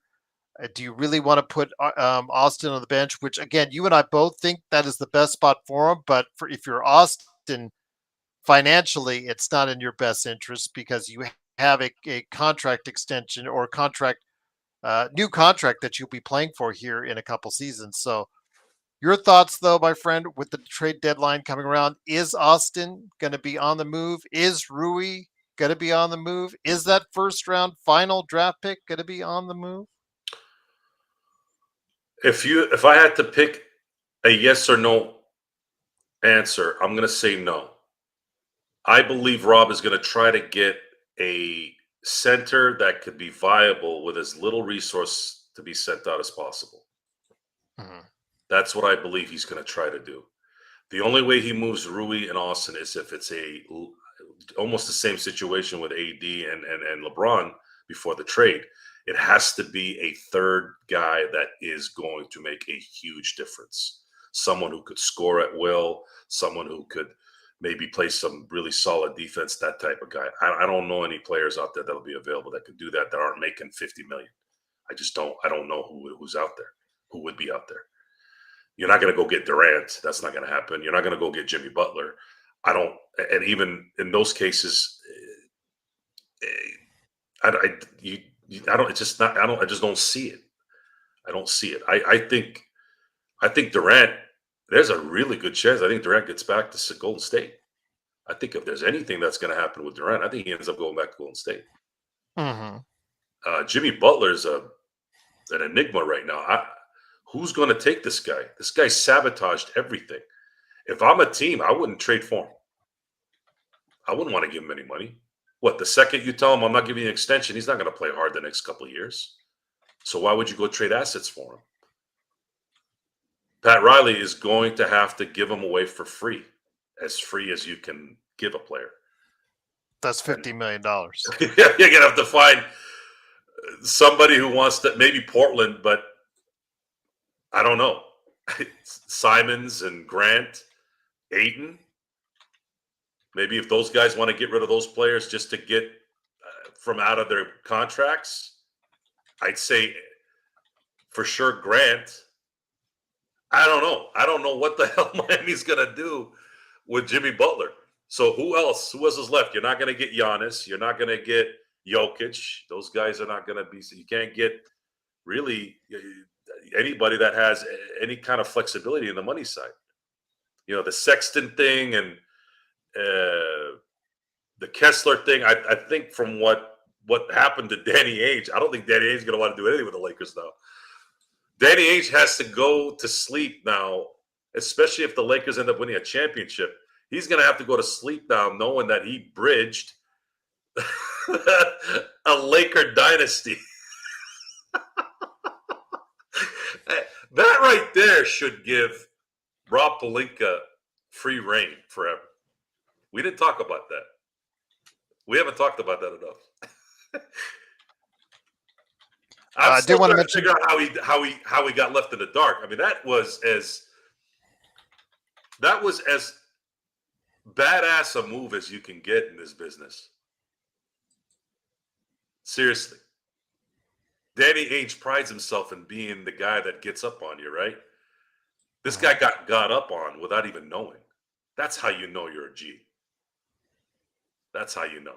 When you get the guy who's notorious for being that guy, and he gets got, and he didn't even know it. Because they knew if they had told him it would leak. This is brilliant. I am looking forward to that. If they do tell the story, the real story of what happened in those 3.5 weeks, boy, that they could do it. They could do a 5-episode series on that. I would buy that thing. I would buy it just to support the setup.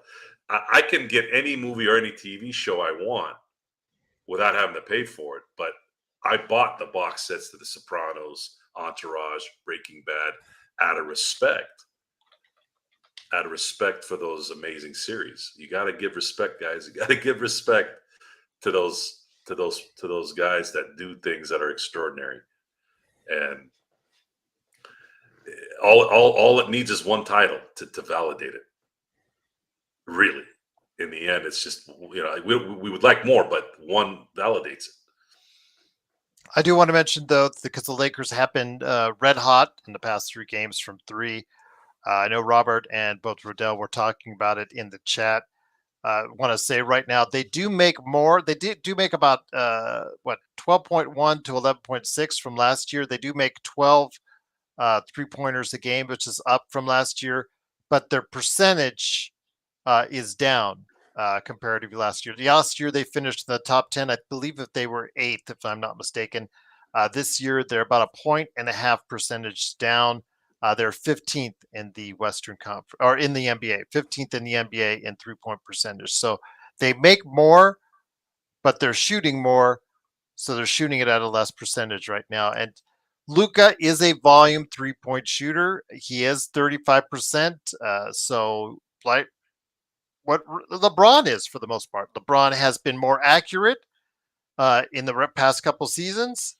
So we'll see if Luka can get more accurate with his 3-pointers. If he becomes a 38 to 40% 3-point shooter on the volume that he takes, Joe, wow, that will be really something that the doctor ordered. Well, this is the second game in a row where their shooting was lights out. They almost again shot 50% from 3.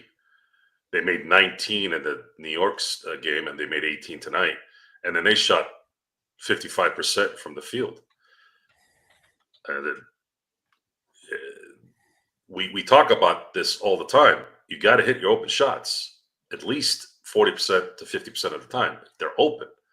They're hitting their open shots. And not only are they hitting their open shots, they're also hitting shots with some kind of avoidance. We're just asking professional basketball players to hit open baskets. If the Lakers can do that, then I don't see how there's going to be an issue in terms of being competitive in every single game that they play, no matter who they play. I think they're really executing well, G. I don't yeah. know that you just watch them, the way they're moving around. They're not thinking anymore. They know exactly where they're going, how they're doing it.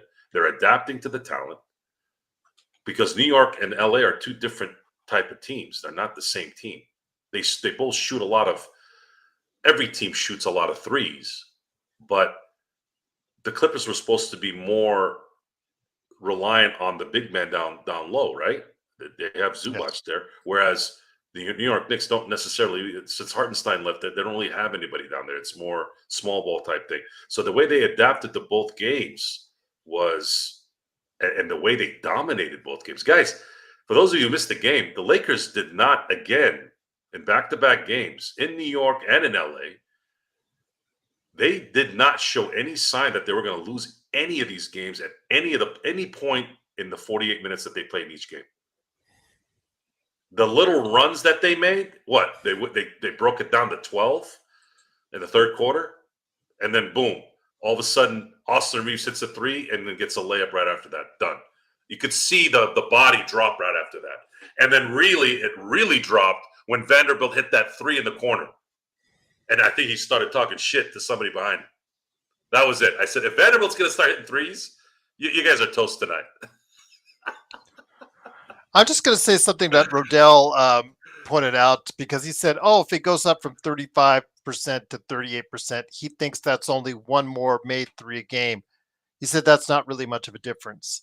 If the Lakers in their current position moved up 3 points a game, given everything else is still the same, Joe, but if they make 3 points more a game, they would be in the Western Conference. They would be right in the fifth place in the Western Conference offensively, as far as is concerned. And that would probably put them in the top 10 overall in the NBA, which they are not offensively right now. Right now, they average 112. So you put them in 115 range. It does make a difference, Rodell. 3 points added on to your overall team, it does make a difference. Rodell, and I've been trying to avoid this, but this isn't kind of a snide comment, so I'll roll with it. But I'm going to give you some comparisons to this. In baseball, when you look at it from the minute difference, just like you're talking, right? That little 3%. You have a career, you have a possible Hall of Fame career by just getting one extra hit every 10 at-bats. Imagine that. Imagine how small that sounds, but it's so big. Same thing in basketball to a degree, right? When you look at, let's say, field goal percentage. When you look at Kobe's field goal percentage, he retired 44.9% from the field, which is not good. Basically 45%. Jordan retired at 49%. Now, you probably look at that and go, oh, well, it's only 4%. Well, it's an extra shot made pretty much every game. That makes a huge difference when you're in the professional ranks. One extra hit, one extra yard. How many times, Gerald, have we seen games in football where that 1 yard cost the team a game? No bigger yard. I'll use the Rose Bowl as an example. Texas versus USC. Or the Super Bowl. Super Bowl. I think they were at the 2 yard line. Wasn't the Chargers? Wasn't it the Chargers? Well, 2 yards. Okay, I'll give you. Okay, I think it was more the 2 yard for. Yeah, it was a 2 yard. You're right. It was 2 yards. Seattle and Seattle. Patriots. Yeah. So look at USC Texas. Lendell White For some reason, Pete Carroll does not have who's the other running back? Jeez, I just went blank. God, Was Bush.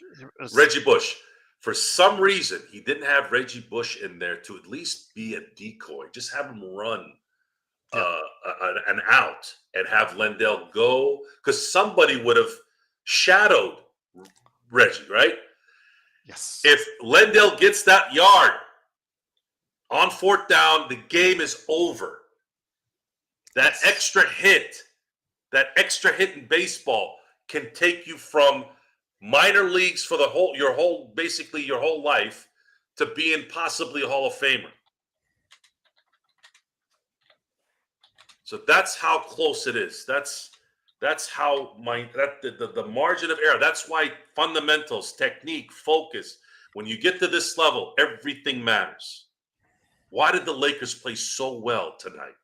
If you recorded the game, watch the game. Look how they were moving. Look where they were. They knew where the ball was. They were focusing on the bouncing from the rim.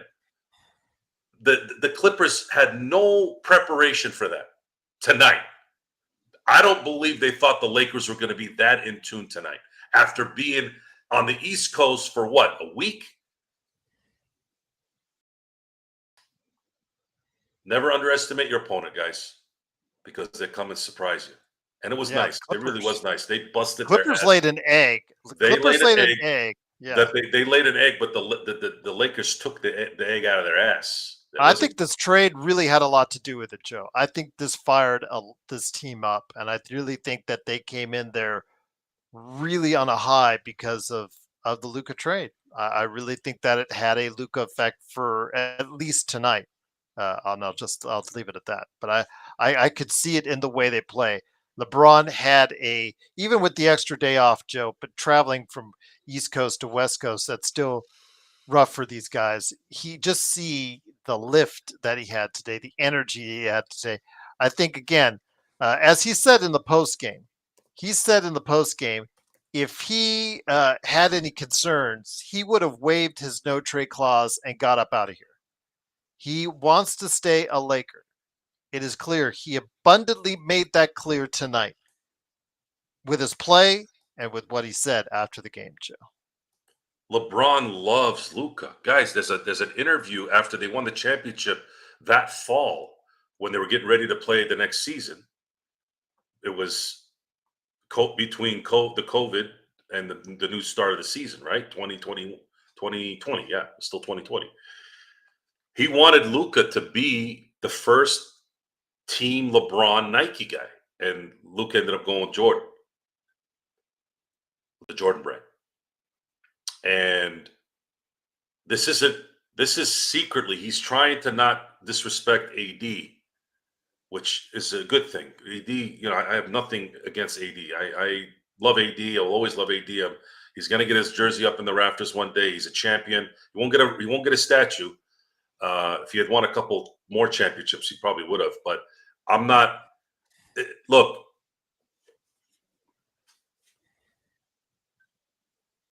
if LeBron is going to continue this anomaly, he thinks he can play two, three more years like this. He is not going to go, guys.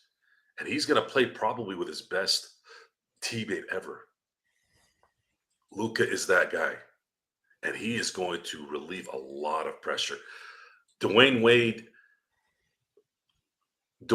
is a striker. He's not a controller of a team. LeBron still had to control those teams in Miami, and there wasn't a lot of depth on those teams. So now he's going to have somebody that can really spell him for at least half the game. He's going to be more fresh at the end of games. And on top of that, he doesn't have to worry about the clutch part either. I'm telling you, this thing could work in a crazy way. That's why we're excited. That's why we're going nuts, because the potential of this working is extremely high. And you're already seeing evidence of it. You already saw evidence of it, because if everybody else does their job that they have, and you could just add a couple more pieces, there's a legitimate shot that they can do something here. So yeah, there's no reason not to feel positive about it, even if it ends up being bad. At some point, this thing is going to get figured out because you have the right tools. And I'm talking about even if LeBron decides that, you know what, I think I'm going to retire after 2026 because I just don't want to go through the grind anymore. I've done it for 24 years. I'm done. Hey, the Lakers are in freaking great position next year too to go get help.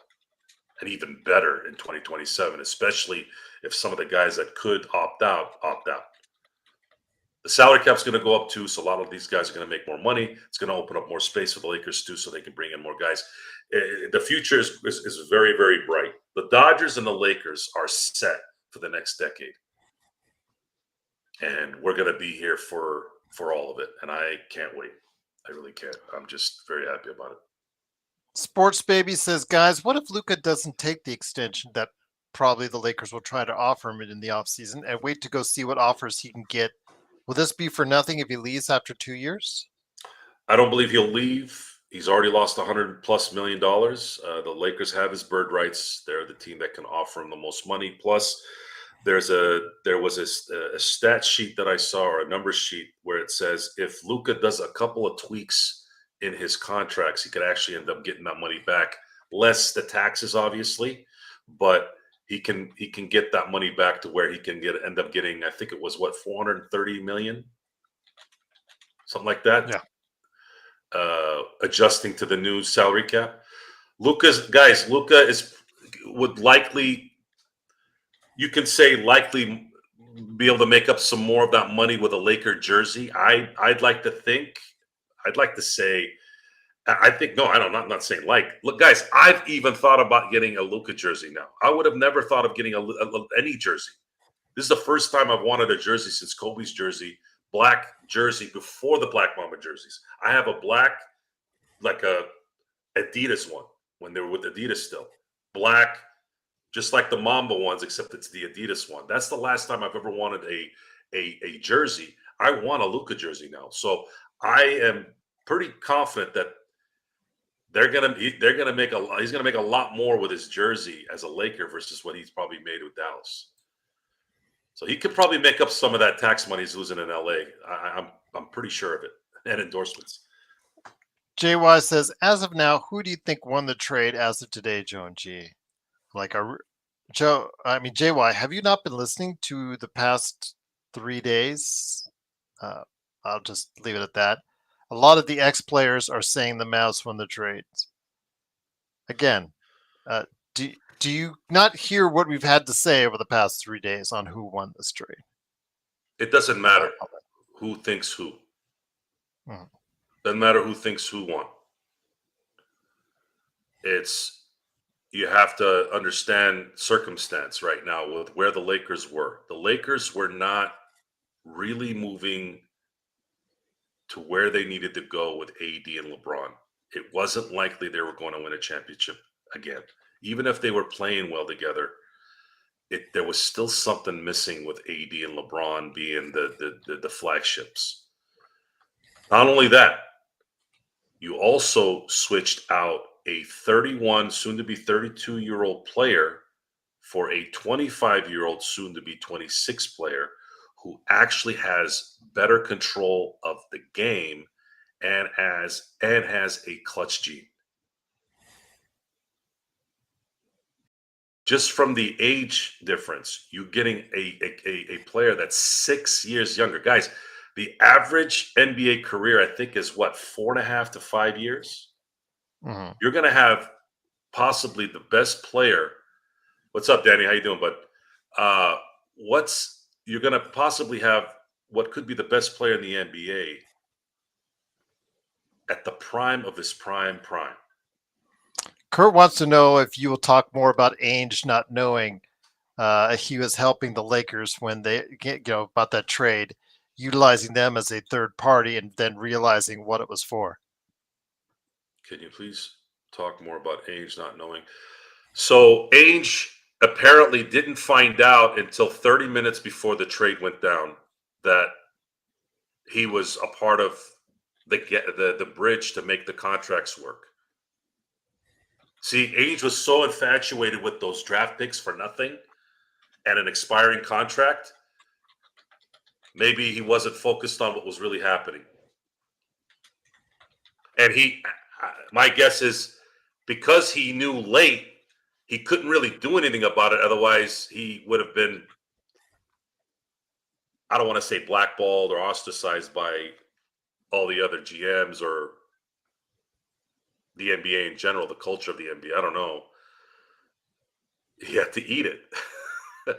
Could that be a lie? I don't know. Maybe it's a lie. Maybe they embellished it. Maybe he did know and he just said, "Hey, this has nothing to do with me." Maybe, but it sure is sound like a good story. And why would somebody make something up like that? Why would Ainge lower himself? That's not Danny Ainge, guys. Danny Ainge is a very competitive guy. Didn't Danny Ainge get drafted in all 4 leagues? NFL, ABA, NBA, and was it the NHL? Was he drafted in the NHL? Yeah, he was a hockey player. I've seen pictures of it. It's a highly competitive guy, guys. Like when you talk about guys that are competitive, he's one of them. Yeah. I don't know, guys. I'm going to go on the side of a guy that competitive. I don't think he's going to want to be the bitch in a deal like that. I don't know. Maybe he did. I don't know, but he's got JHS, Joe. He's got JHS. Life is set. He's got JHS for about 3 months. Good luck. Yes. You don't Good have luck. to deal with him after that. Yeah, it's a great. It's definitely must-see TV. Whatever this was, if there's inside info on what happened and we're able to find out what happened, I would love to see what it was.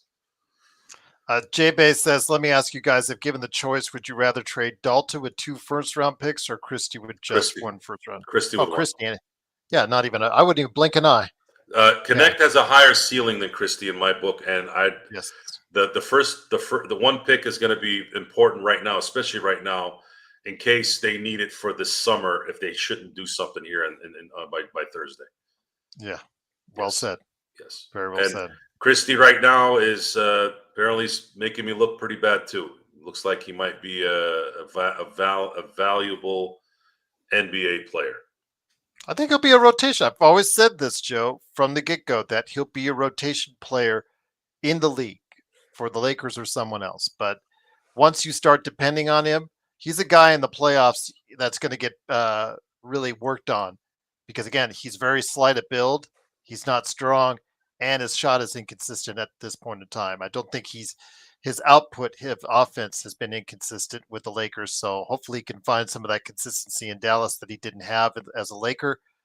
So hopefully he'll be able to do that. But yeah, he also has to get a lot stronger. I remember Harrison Barnes just bullying him last time the Spurs played the Lakers, and there's been other players that have bullied him as well. So he needs to get a lot stronger. But then again, he's still young, and he still has a chance to go ahead and develop as well. So.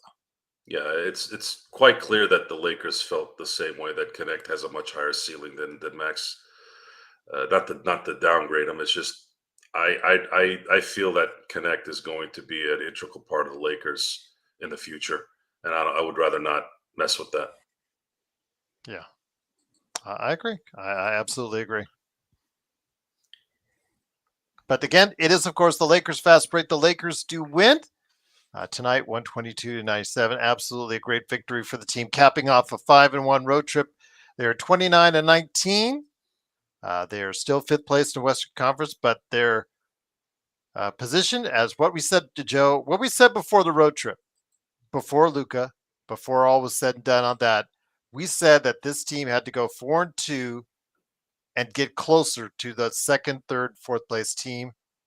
And Joe, they went 5-1 and did just that. Yeah, they've won 3 in a row, and the Rockets have lost 4 in a row, which means they've made up a considerable amount of ground against them. They're in the same loss column as Denver, 2 games short of the win column, and that's because they had 2 games that were rescheduled due to the LA fires. I'm going to have a better assessment on what's going to happen here when I find out what happens after tomorrow when they play their first 5-on-5 with Luka. if Luka is healthy enough to play at least by Saturday, I feel very good that they can finish 5-1 again in this next 6-game stretch before they face Denver. I'll just say this, guys out there, because there is a troll out there. If you're a fan from another team, we absolutely respect it and appreciate when you stop on by. We have people from all over. Sports Baby is a great fan of the Indiana Pacers, but he comes here and he's respectful of us in the chat, and our chat is respectful of him. But if you want to just go in here and shout in all caps about this team or that team being better than this team or that team, we're just going to remove all. We're just going to remove all what you're saying before, as soon as you type it up. So all your work that you put in there, it just goes poof right away. So keep at it. Keep wasting your time. I didn't get a chance to read it. Oh, he's a Nuggets fan, and that's fine being a Nuggets fan. Absolutely fine being a Nuggets fan. If you think the Nuggets were going to win this time last week, Joe and I said in a series, we still thought the Nuggets had the Lakers number, but with Luka, things quite possibly can change. But again, we'll see. It depends on what the Lakers can do. Getting a center, because Jackson Hayes is still guarding Jokic, still scares, I think, both Joe and I. But yeah, if the Lakers can provide some size for Luka and LeBron, who knows? Who knows, Joe? Yeah, who knows? I'm not going to worry about it anymore. Lakers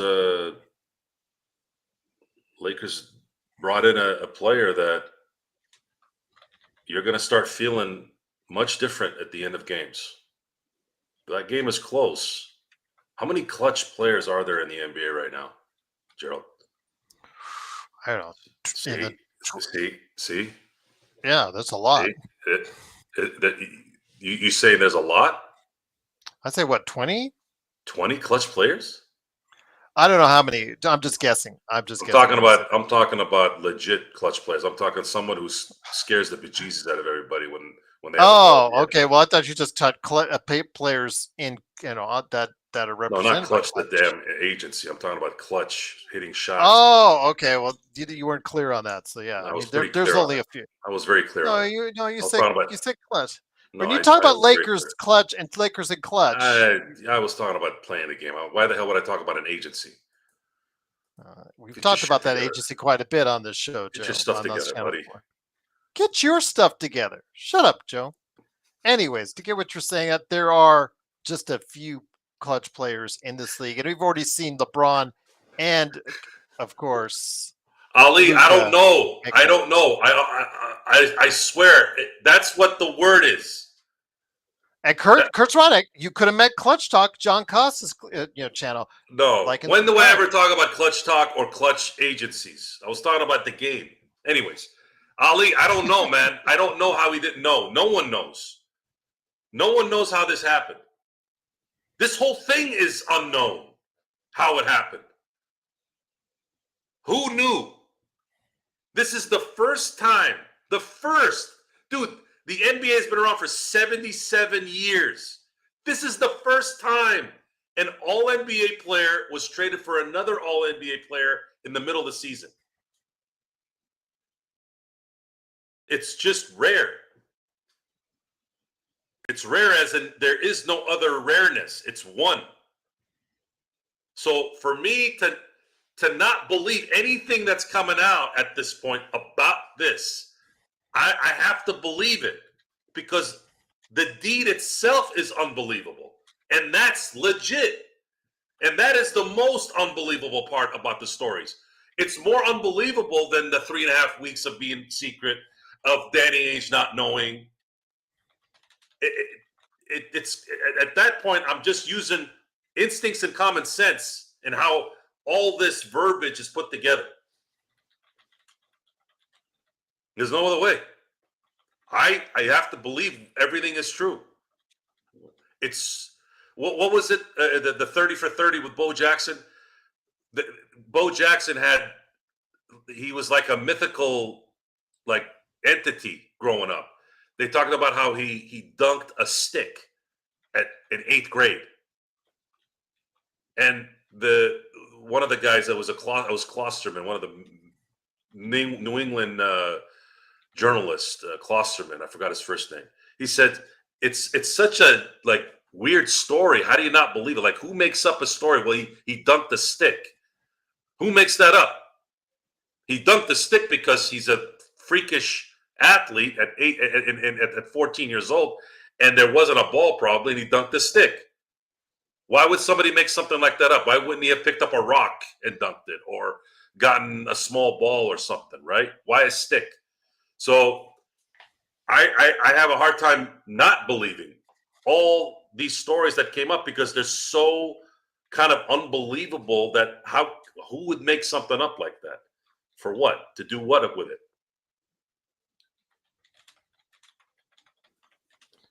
I'll just say this, Jeremy. I bet all of them were there sitting either alongside or behind the bench in regards to Markieff Morris, and also as well Maxi Kleber, who were at the press conference today, and you got to see them hoist up their jerseys along with Luka at the same breath. But the camera focused on Luka. That's all they cared about. So they're not caring about Markieff Morris, and they're not caring about Maxi Kleber one iota. So I have a feeling they were there. If they were not there, they were somewhere close by, Joe. So yeah, I have a feeling that they were there, but nobody actually cares. All they cared about was Luka and LeBron sitting together and enjoying the game, Joe. Markieff, unfortunately, is done, folks. He wasn't really getting a lot of minutes in Dallas. I don't see him getting any minutes in LA. Kleber is had foot surgery. He's pretty much 99% done for the year. All those guys were just salary connections. That's it. There was no talent needed out of those guys other than their contracts. So don't expect anything from Kleber. Don't expect anything from Markieff. He has the dog mentality, but he doesn't have the physical dog anymore. No. He's got No. Yeah, that day of him coming in like he did on a buyout from, I think it was Detroit, if I remember correctly. He was bought out, came in here. He filled up a starting spot for the Lakers and provided that some admirable service as the Lakers won their championship. It's so funny, Joe, because after the trade for a split second, we had only one player left on that 2020 roster. But we have two once again with Markieff. Yeah, that was funny. That's funny. I saw that picture. Somebody had the picture with just AD and LeBron, and now you have to switch out AD for Markieff. He's like two players to the right of LeBron in that team picture. Yep. There you go. Absolutely. But no, great win for the Lakers tonight. Absolutely just enjoyed it. It's nice to have an easy win for once. I think there's an attitude shift. Funny, they were talked about a culture change in Dallas. Could there be a culture change in the Lakers in Los Angeles with this trade, Joe? Culture change in what? I don't know. Maybe for the better. Maybe there was something going on with the Lakers that they just felt that they couldn't achieve what they wanted to achieve, or the issues with LeBron and what. This now Luka coming here might have changed the culture in a much more 100%. positive fashion. Yeah, but the Mavs were saying that one of the reasons why they got rid of it was pointed out by Nico Harrison, was that AD coming in would change the culture in a positive way.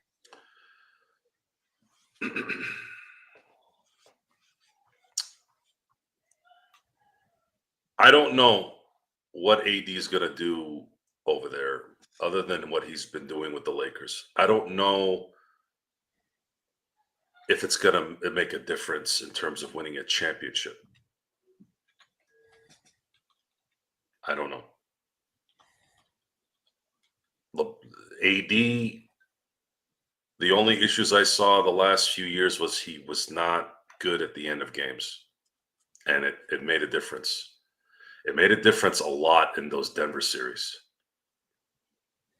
Him not being able to hit free throws, him not being the guy that you could rely on down low, that was a problem. He didn't have that problem in 2020 And up until he got injured 2021, for some reason, his powers vanquished after 2021. And I don't know if they'll change that much in Dallas. I don't know.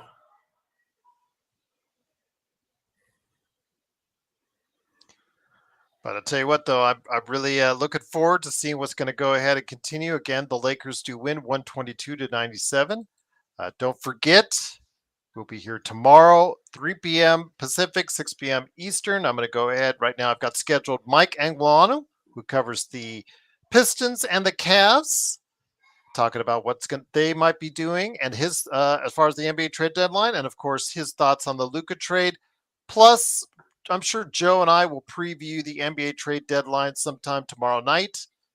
And then don't forget, 9 a.m. on Thursday, wake up with us, get a nice cup of coffee, go ahead and get your breakfast and just sit around YouTube, whether it's your phone or whether it's right there at work with us. Go ahead and join us for our NBA trade deadline spectacular coming up at 9 a.m., our annual one we do every year. I'm going to see if I'm going to try to get Laker Tom to join us, because that's always fun for comedy reasons. You know, the year that I don't think you were on, the year that he just blew up at Rob Pelinka when the trade deadline went by and the Lakers did nothing, and he went off for like several minutes on that. He was turning red in the face, and absolutely, I was just worried for the fact that he might drop dead on camera.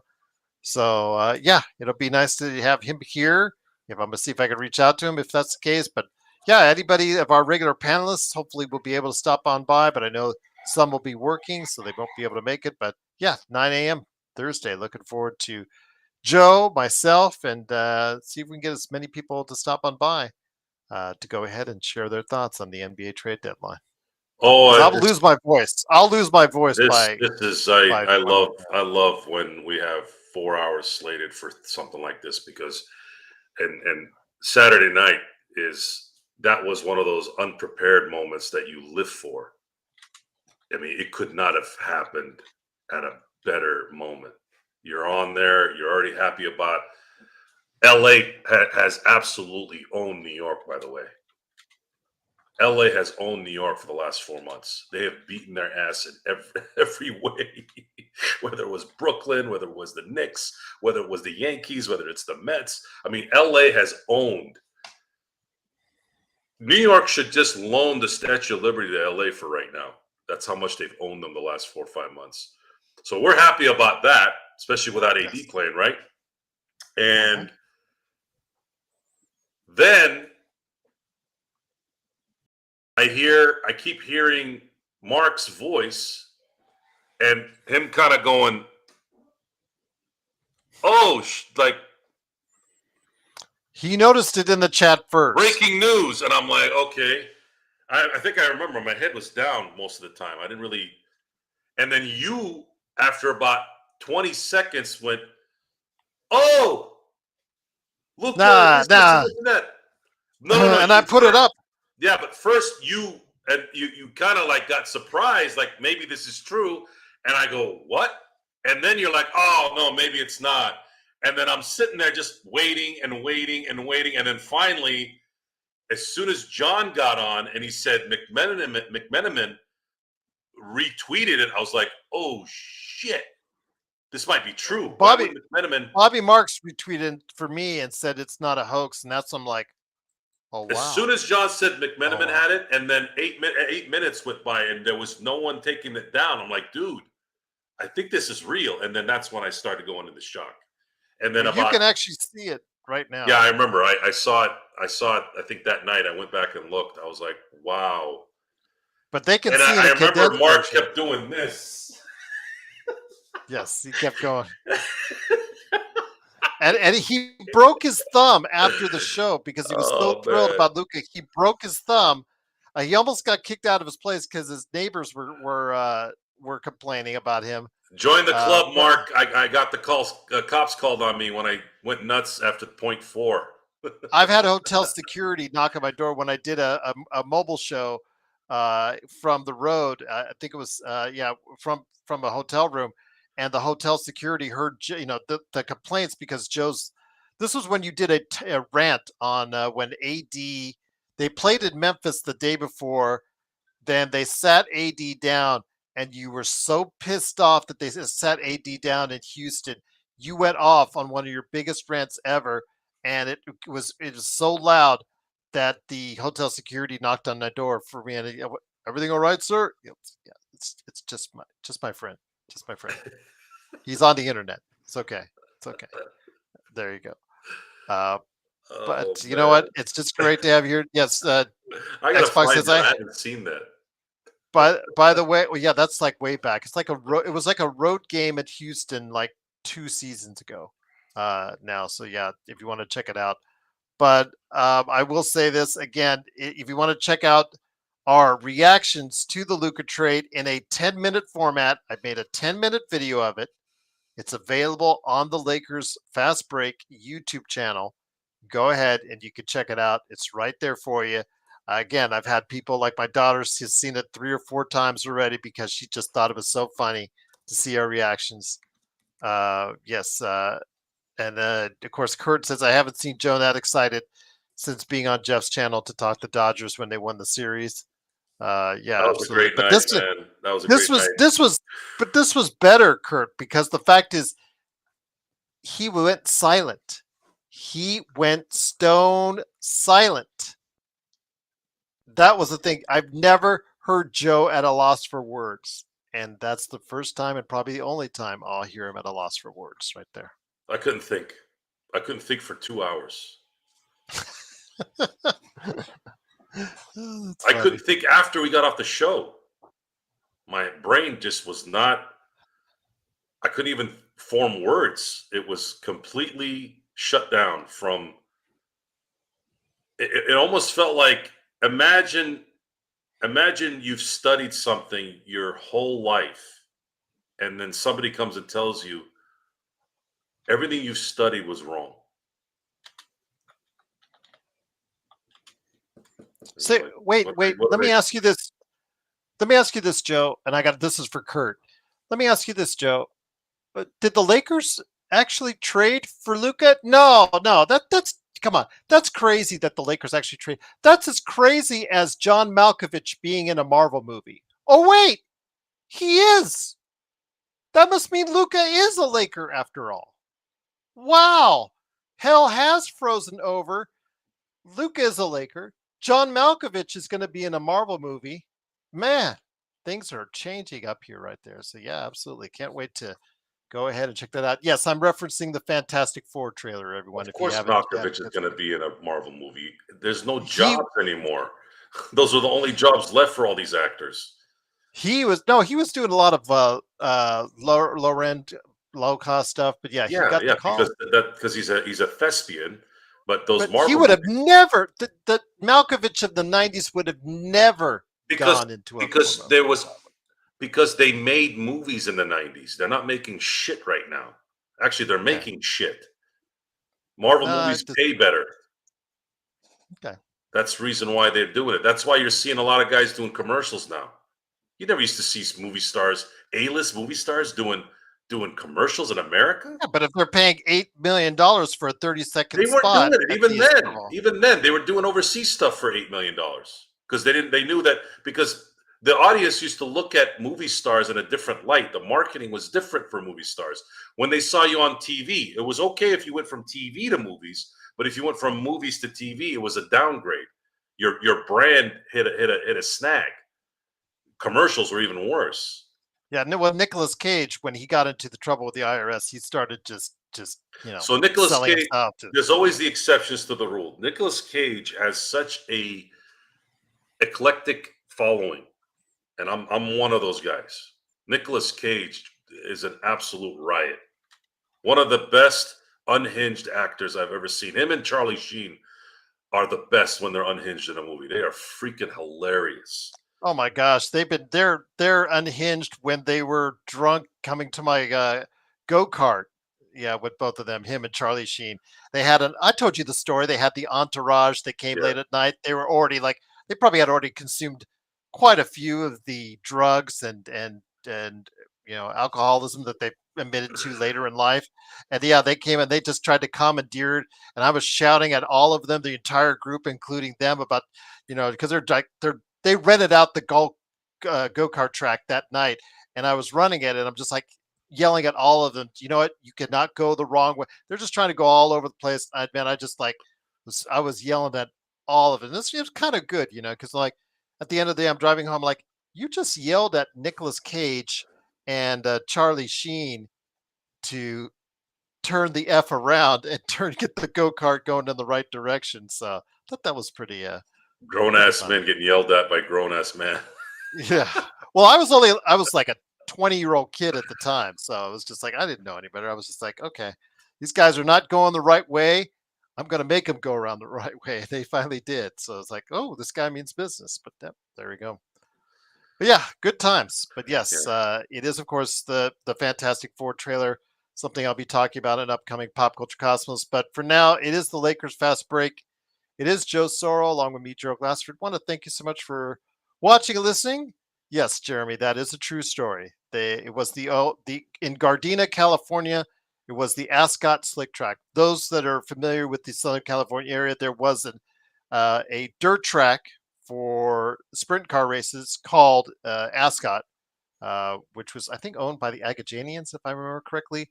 And then they also owned a go kart track on the side, and I was running that outside for them. So yeah, absolutely. So yep, yeah. And they rented it one night. We would have rentals at the end of our after hours type deal.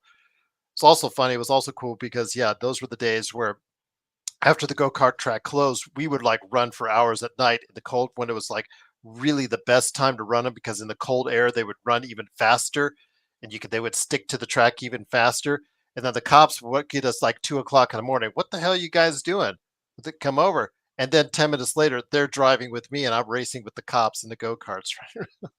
So there you go. Sports Movie says, thanks for Gerald. Thanks for everyone that joined us tonight. Yeah, again, tomorrow, 3 p.m. Pacific, I'll be on with Mike Anguilano, and Joe and I will preview the NBA trade deadline tomorrow night.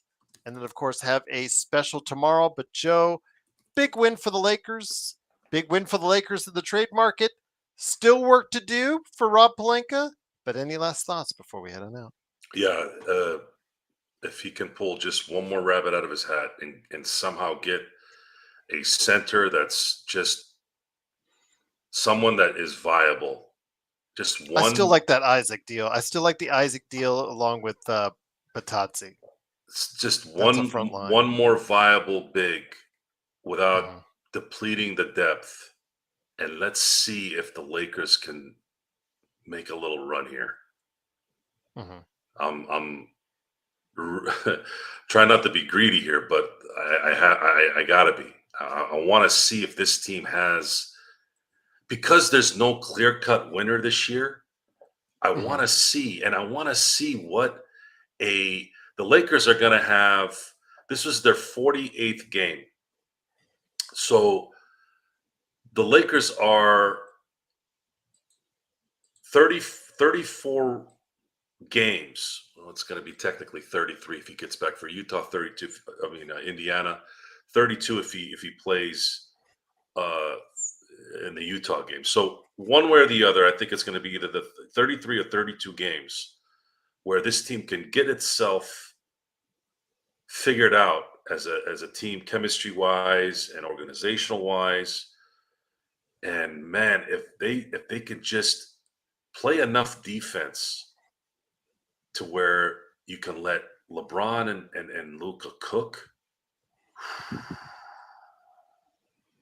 Yeah. I don't know, guys. I want to see that. I want to see it. No one thought Dallas would go to the finals last year, right? Yep. No one thought that. And I'm telling you guys right now, if LeBron had been on that team, the Dallas team, instead of Kyrie, I really believe Dallas would have beat Boston.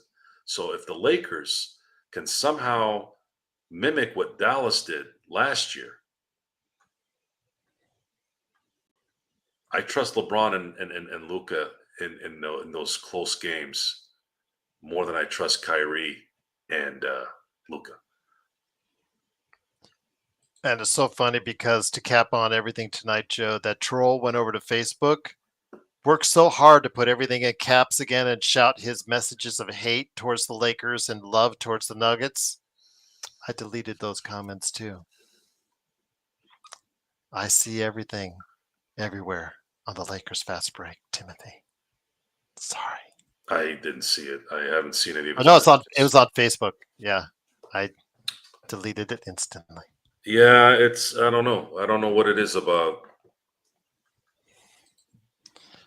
That's just a waste of his time. He went to all that effort and to see it just I'm not gonna front. I do some shit talking on certain posts on on social media, but Mhm. I don't deliberately go onto a podcast and yap.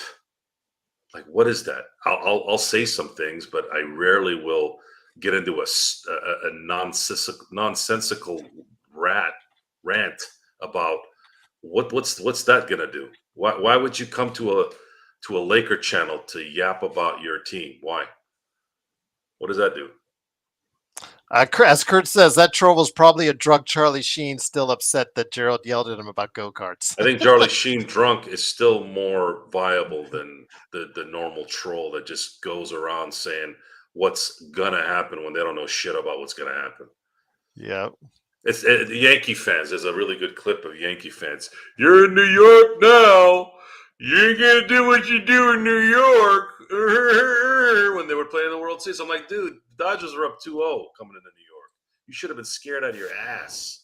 The only game you won was when our Triple A pitchers were pitching in Game 4, and that game was close up until the 6th and 7th innings. How do you feel now? How do you feel now? Come on, man. If you're gonna be wrong, at least be wrong with some material, not just yapping. Oh, no, Nuggets, so far. No, no, no. Lakers suck. Oh, Okay. okay. Jokic is better than LeBron. Okay, great. Thank you. Now what? Where do we go from here, folks? Where in your life are you gonna go next? And what does Oh, that do Jeremy, for they're you? always out there. They're always What does trolls that out do for you? Seriously, what does that do for you? I want to know. I really do want to know. Like, what happens in your mind? Hey, huh, Lakers suck. They're gonna lose. Okay, good, good. I'm glad I know that now. I'm there. And glad. to And see all guess of his what? hard And work, let's give that person destroying the caps a lock. positiveness in this assessment. Let's say the Lakers do lose. Now what? You're gonna take that to if you go to school. You're gonna take it to work. Are you going to go tell your friends at school or tell your coworkers, hey, I went on this random Laker podcast and I said that the Lakers were going to lose, and they did? They're going to look at you like you're nuts. I'll tell you what. They're You know going to what? go get coffee. They're going to go play with their friends at If recess. What? if you're that confident to do it and you're destroyed your caps lock button, put your money where your mouth is. Go to Vegas or go to one of the many apps on your phone, spend $100, $200, $300 and bet it there. Why are you wasting your time with us? Not everything has to have a meaning, but Yeah.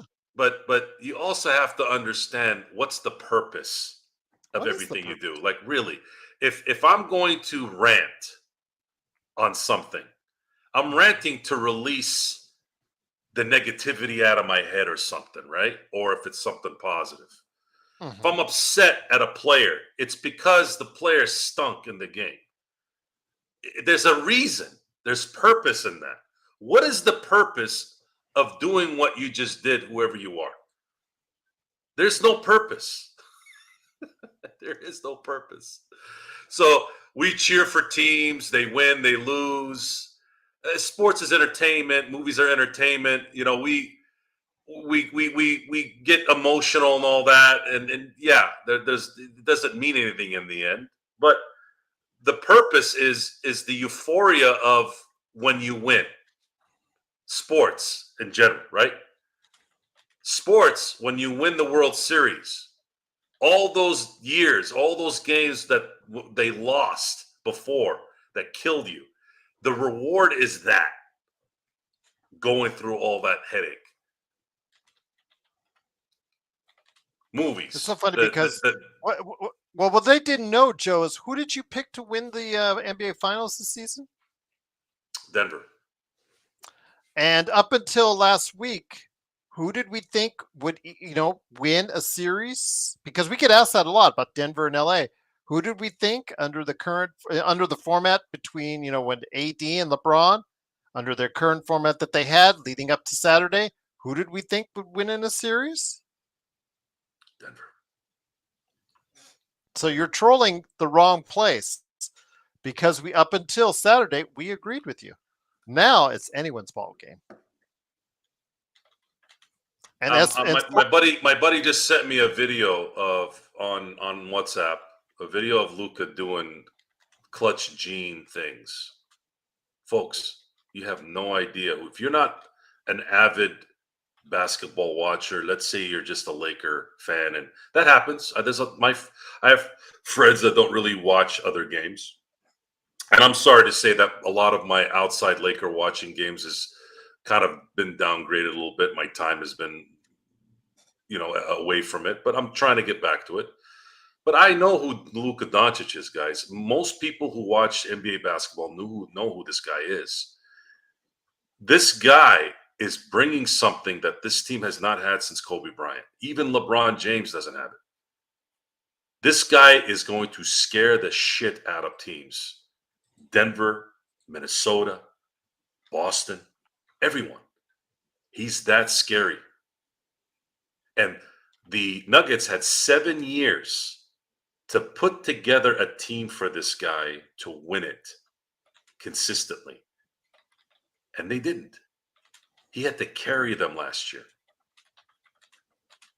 The Lakers won't make that mistake.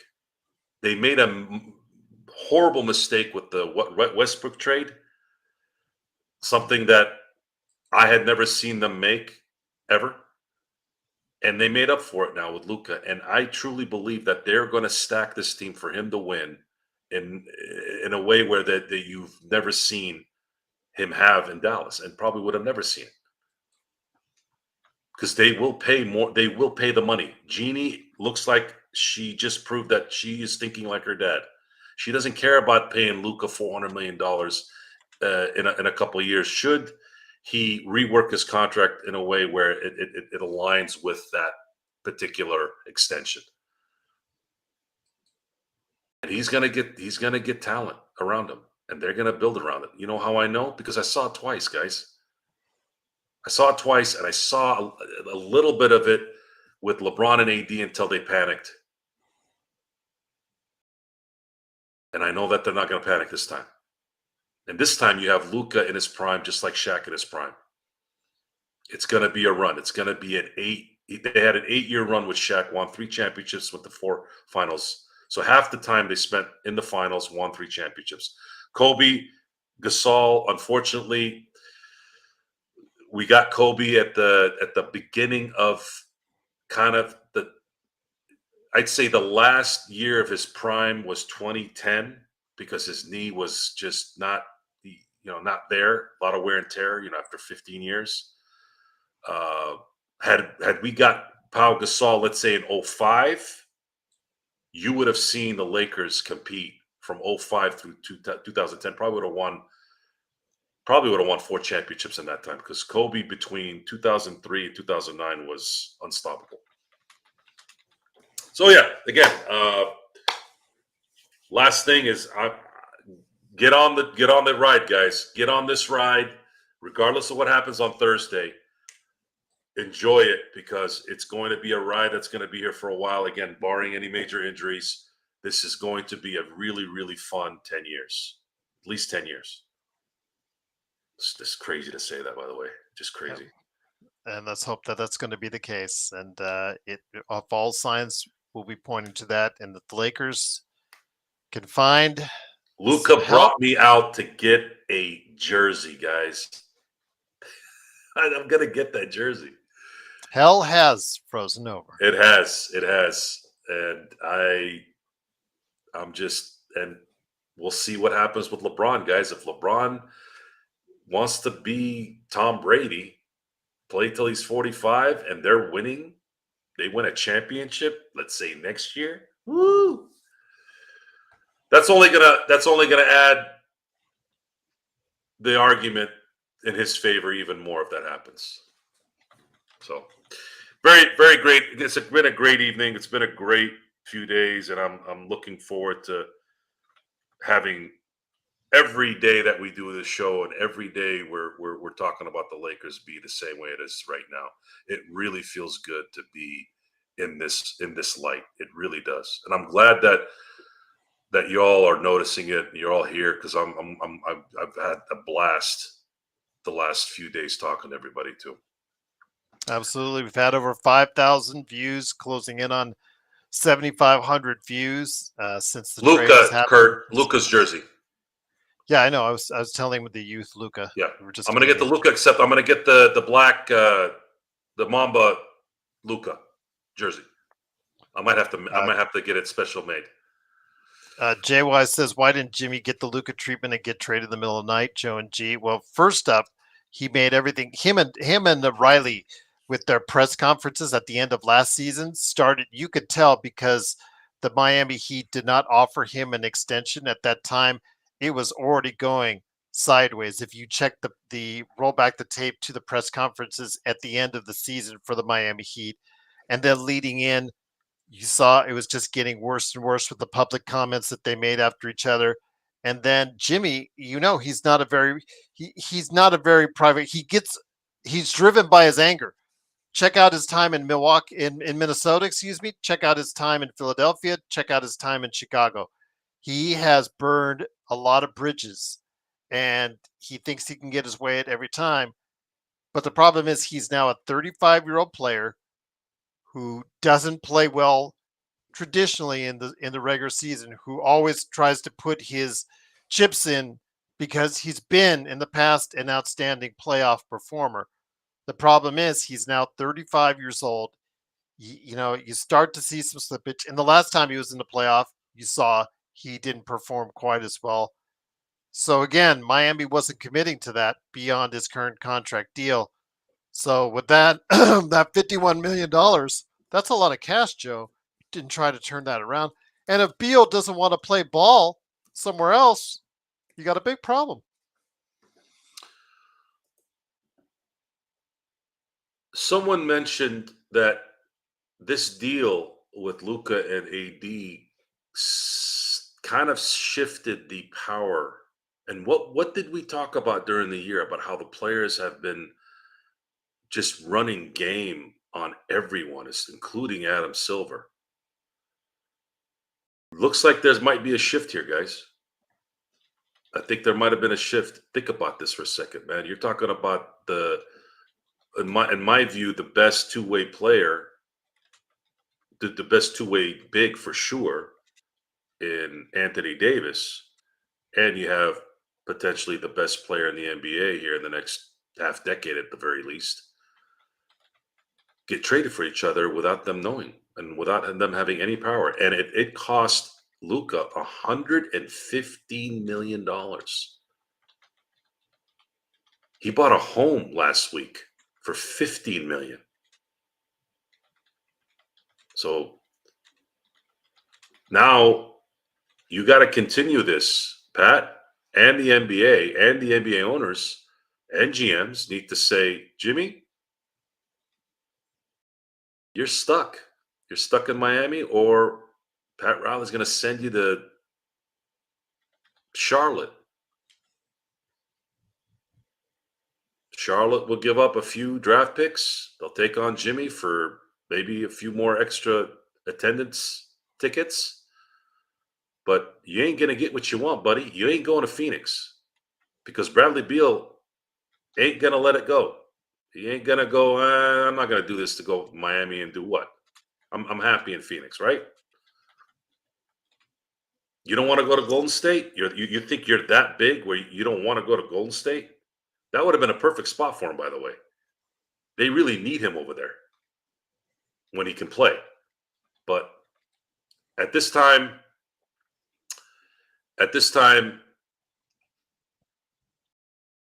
the general managers and the owners of the NBA need to help out Pat Riley. If there's anybody that deserves that, of course it's Pat Riley.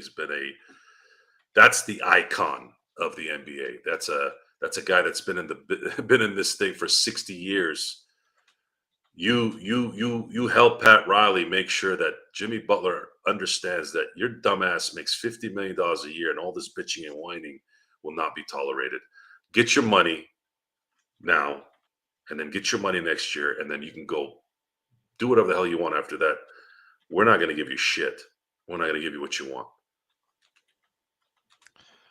Jeremy, I honestly think that Pat Riley's going to be stuck. They're going to be stuck with each other after the trade deadline.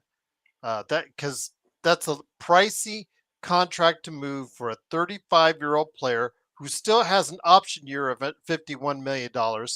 Plus, I think it's 45, 47 for this year, but he has a $51 million option. Plus, his desired destination is being held up by Bradley Beal and his no trade clause.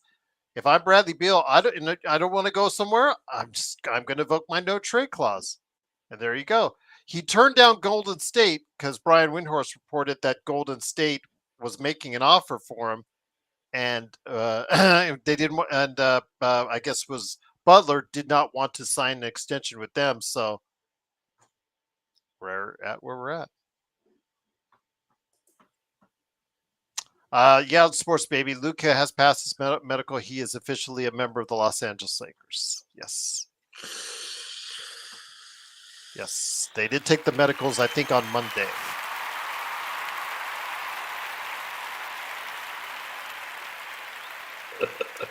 He did take the medicals on Monday.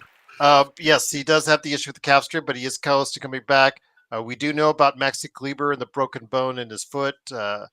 Whether or not he is traded, that's something that I'm sure that's a real rabbit out of the hat if Rob can get that, off our books. But because he still has another year around 11 million, and I've seen Maxi Kleber, I think, has had better days, but I'm hoping I'm wrong on that.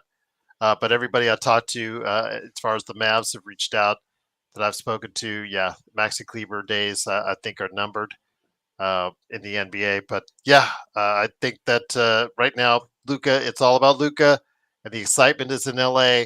You saw it tonight, even at the Clippers in the Intuit Dome, how people were excited for the Lakers, for Luka, and this is only going to get better and better. Yeah. Yeah, sports baby, but I think the deal was that's because there's only a $2 million difference between Gafford and Kleber. But sports baby, I think the deal was contingent on the Lakers choking on Max Kleber's salary. I think Dallas wanted to dump Max Kleber and add him in there. So that was the bad salary that the Lakers had to take in order to get Luka. And Joe, I would do that every single time. I'd take 3 Klebers if it meant getting Luka. Mm-hmm. No, it's more than fair. It's more than fair in every way. This was as fair a deal as you could get. Matter of fact, I think the Lakers fleeced them. Oh, I know they fleeced them. Absolutely. 1 first-round pick. You saw the list yesterday with Gobert, with Mitchell, Donovan Mitchell going to Cleveland. And Paul George. Was it Paul George? Yeah. Paul George was the worst one, actually. I thought Gobert was bad. The Paul George one was worse. The Paul George, I think, is worse trade than the Luka fleecing. Yes. It's worse because they gave up a perennial MVP to win nothing. Kawhi Leonard. Draft picks through the rest of the decade. Kawhi Leonard going to the Clippers sabotaged them. He destroyed the Clippers by going there. That's the crazy thing when you look back on it. Just unbelievable. Unbelievable how that turned out. All he had to do was come to the Lakers. He would have won 2 more championships, at least, probably 3, and wouldn't have had to worry about exerting himself so much, and would have been part of He would have been part of a big three that would have been legendary. Ali, I just explained that Kleber came as baggage. That was the deal. Rob had to make a concession. Okay, you're giving me that bad contract, 1 first-round pick, not 2. Because if you read the reports, they also said that Connect may have been involved in the negotiations. 2 first-round draft picks were, discussed. If you're going to give me Kleber and his broken bone in his foot, and the fact that he's probably seen better days because he's also in his 30s and he looks like he just does not look. He's very injury prone. Kleber is, and I don't know how much more he could be effective for you at this point in his career. So Dallas was in the deal to just get rid of him at this point. So yeah, if you have to choke on that in order to get Luka, Ali, you have to do it every time. Yeah, it's just part of. Yeah, they couldn't get Gafford because that would have been too sweet of a deal. You know what? You know what the mystery is right now? The biggest mystery in this is I want to find out why. Why is it that they're interviewing Kyrie Irving and he's calling Luka his hermano? DFS and him are boys. And he hated when he got traded, right? Mm-hmm. And you have Markieff Morris being interviewed today saying Luka is low maintenance. How if it was one guy, okay, I'll say that. 2, 3 already. What exactly is wrong with Luka in Dallas? Why are the reports of him in Dallas from their management bad, but all the players love him? I just wanted to put in Kleber's exactly, Joe. No, I agree with you on that. So what is that? That to me is that's the question I have. That's what I don't know. It does those things don't compute. What is it about the Mavericks management? This is even before everything went to the Adelsons. There was something going on, right?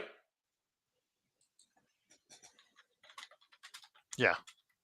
I don't know. I want to know. All the players love him, so he's not a cancer. So what is it? Just management not liking Luka? They got rid of he was quoted saying that they got rid of everyone he liked. Why would they treat the star player like that? Like for what? What is he doing? I want to know. And Kyrie, Kyrie is one of those guys you can get a good gauge on, man. You can get a pretty good gauge on him. He's not one of those company line guys. He's going to tell you the truth. I believe those guys more than I believe most people, despite their But views, all that. I get sometimes you're not aligned with certain people's views, but nothing makes sense if the players love him and people are supporting him from the player standpoint, and then the management doesn't like him. What the hell's going on then? What are they upset about him with him about? It's your fault that you don't. It's your job as a team to make sure that this guy is happy. He is your icon. He is your iconic player that everyone comes. The highest attendance in the NBA is in Dallas. Just, I really want to know. That's the question of the night. Before we head on out, my friend, I wanted to go ahead and show Thameless. Yeah, I know because you said that you think he would be a good pickup and a nice player. He is 33 years old, but you can see, Joe, since 2021 or 2020, 2021, 50 games, 59, 37, 43, 34. That's why the Dallas Mavericks wanted to get rid of him right there. And you see his percentage fell off from 41 to 32, 34, 34, and 26. That was the thing that was keeping him in the league, Joe, when he first started, was that he was able to stretch the floor. He hit that clutch 3 against the Lakers. But yeah, he is nowhere near the player he once was. Maybe he still got something left in him. I don't know. But if you look at why Dallas traded him instead of Gafford, that they stuck this on the Lakers, that's why right there. Those past 6 seasons right there. 5 seasons right there. So again, 10 times out of 10, I would take the deal.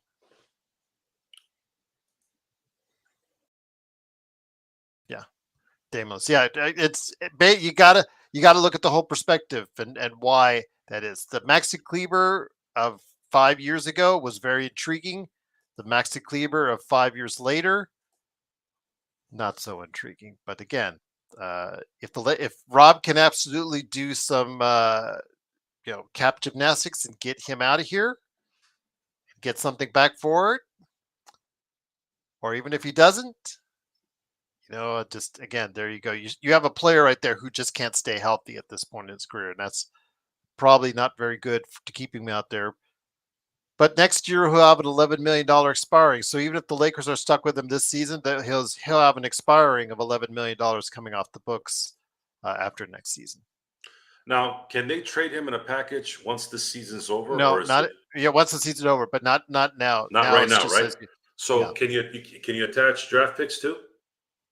I thought they couldn't draft. Yeah, I thought you couldn't So he's attach got to be a anything one to for it. one.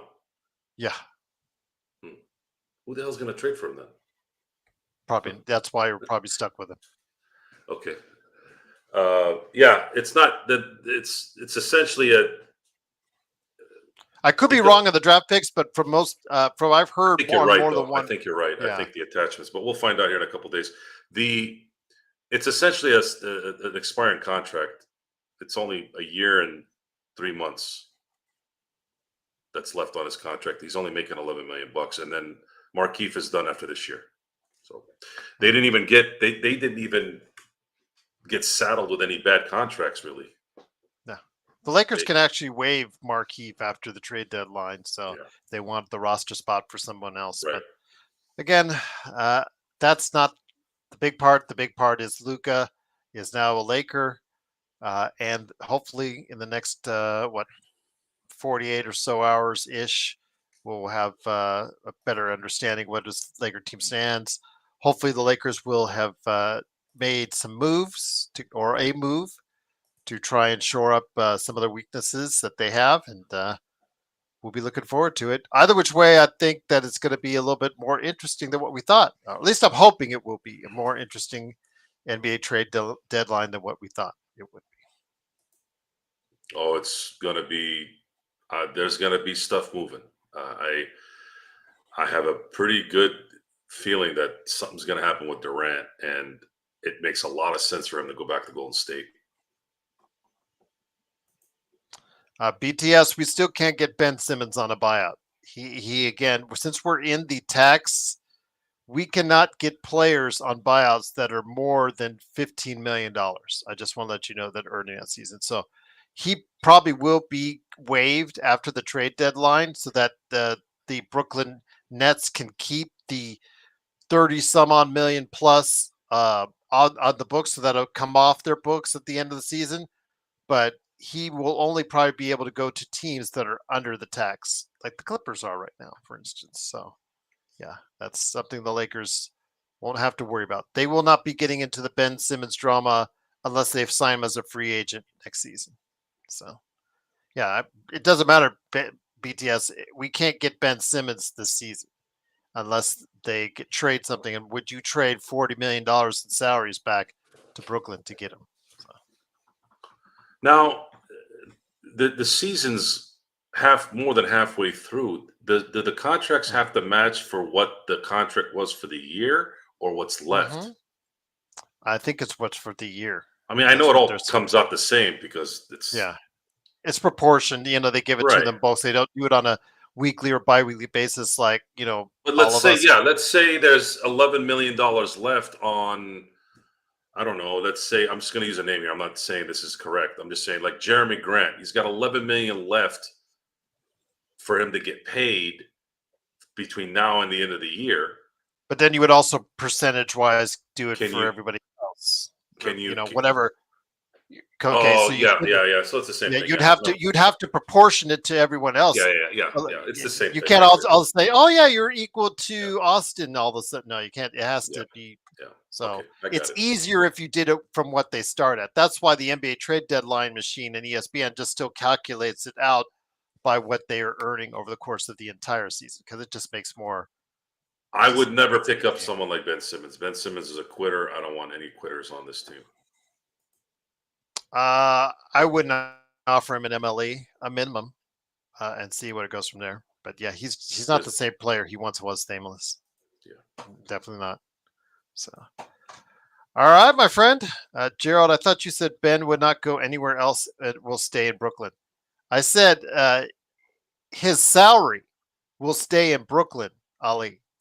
He can be waived. And if he's waived and picked up by another team for the minimum, they'll sign him for, I think, $1 million or $2 million.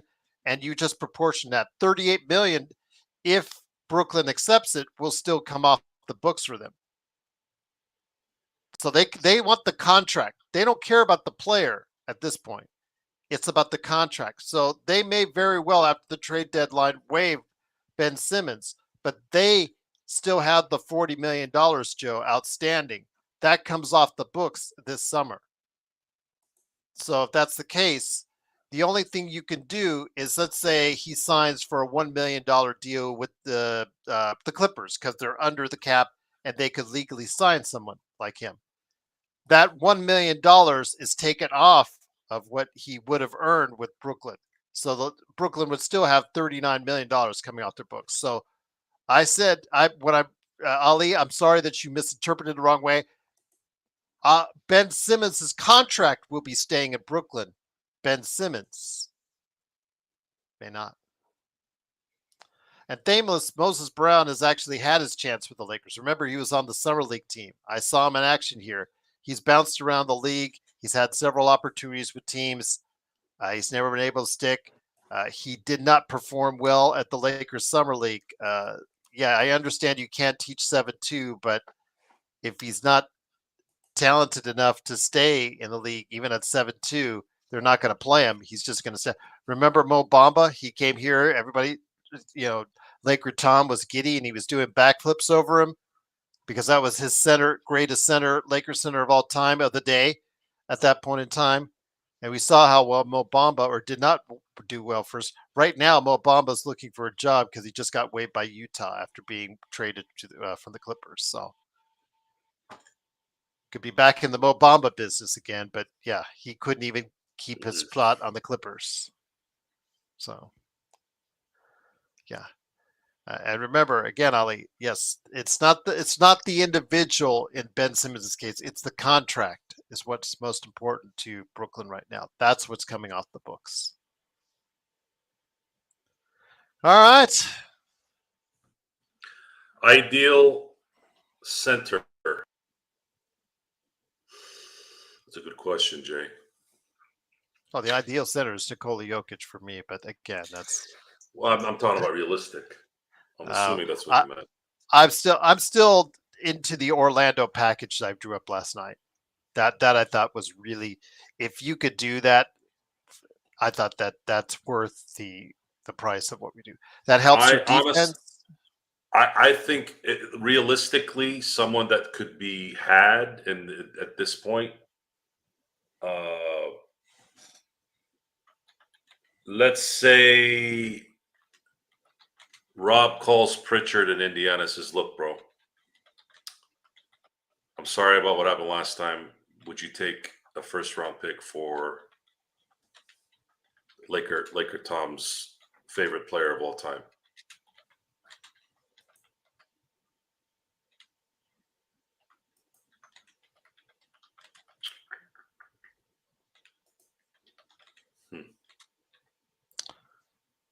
Miles Turner is on an expiring contract. He's only at 20 mil, right?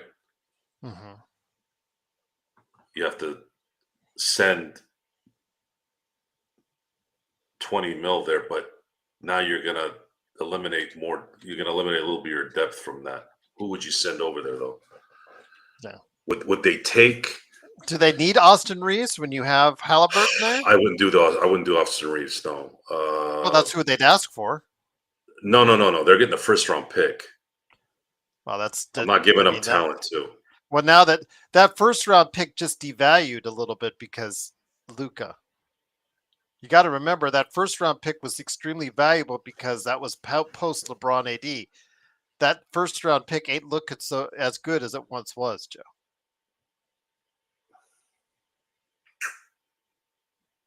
Remember, you said 10 years of Luka. That covers 2031. And by the way, Thameless, yes, but we gain defense. We do give up a lot. But in my package I put out there last night, you get two big defenders, you get rebounders, you get block shots, plus you get Cole Anthony coming off the bench that can score, and maybe you can resurrect Gary Harris into the 3-point shooter that he once was. You would have to include another team maybe to get that deal done. I actually didn't. It worked out perfectly. No, I'm talking about the Indiana deal. Oh yeah, Indiana. Okay, yeah.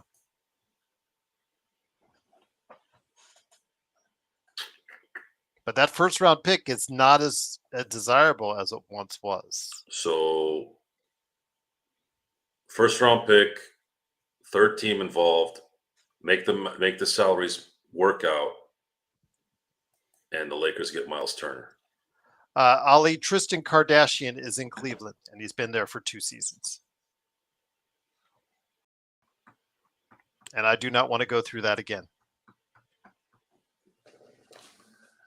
What do you think, Miles Turner? Miles Turner with this team, do you think it would work? Yeah, but he's not a great rebounder, Joe. He's not a great rebounder. That's the one deficiency in his game is his rebounding. He blocks shots, of course, absolutely. Your rim protection is dramatically improved. He stretches the floor to 3. When he's hot, he's really absolutely Well, you have to understand too. You're going to have Luka that can average 8 to 10 rebounds a game too now, right? Mm-hmm. But I'm talking about underneath because, but the offensive rebounding will still be an issue, Joe. Yeah, you've seen them play small here this last weekend. They haven't had a problem rebounding because they're crashing the boards. Ayton, oof. Oh man, You're going back and forth. I got a lot of. We're getting a lot of flack on that one, but honestly, he makes $4 million though. You'd have to give up a pretty good amount of talent for him. I don't know. I'm glad I don't have the job. I'm going to wait till Thursday to make an assessment. I don't want to think about 10 offensive rebounds for the Clippers tonight, just to let you know. So, by the way, somebody tell Portland they need to tank because they keep on winning, Joe. They beat Sports Babies Pacers tonight. They keep on winning. That's hilarious. Scoot is balling out. It's time, I think. Simons has got to be traded. Yeah, we're gonna be here, folks. The next couple days, we'll see. We'll see what Rob can cook up. Maybe if he could just get one serviceable big some way on this team where he doesn't deplete the depth, and let's rock and roll. Let's see what this team can do. I'm sorry, Sports Me. I didn't mean to hurt you on that, but yeah, somebody tell Portland to stop winning, man. That's crazy. You're trying to keep Billups' job or something, Joe? Maybe they're just clicking finally. Finally, yeah. Better late than never. But I would still be a massive seller if I was Portland at the trade deadline. I'll just say that. Yeah. I don't know. These days, with the way the lottery is, I don't know if it's good or not anymore. They might still get the pick. They might still get the pick. They're going to be in the lottery regardless, but they might win the lottery just playing the way they are. Good point.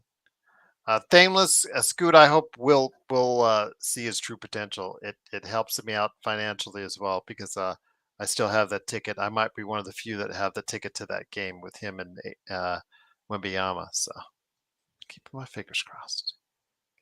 Him and Koulibaly. If Koulibaly also pops. Yeah, there you go. All right, Joe, I think it's been a great 2 hours, 45 minutes. Man, we rocked it out of the park today.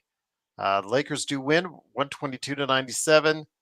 Again, I'll be on at 3 p.m. Pacific if all goes well. I got Mike Anguilano coming on, covering the Detroit Pistons and the Cleveland Cavaliers for more NBA observations. Joe and I will be back late tomorrow night to discuss preview or any trades.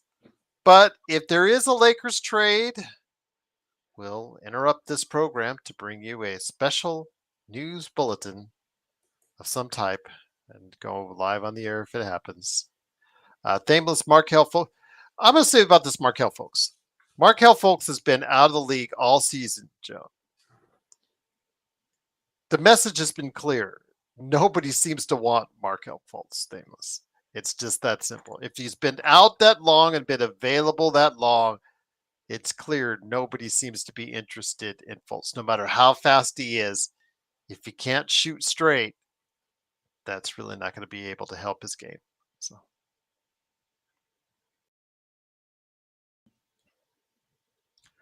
All right. Any last thoughts, man? No, I'm good. I think I've said everything.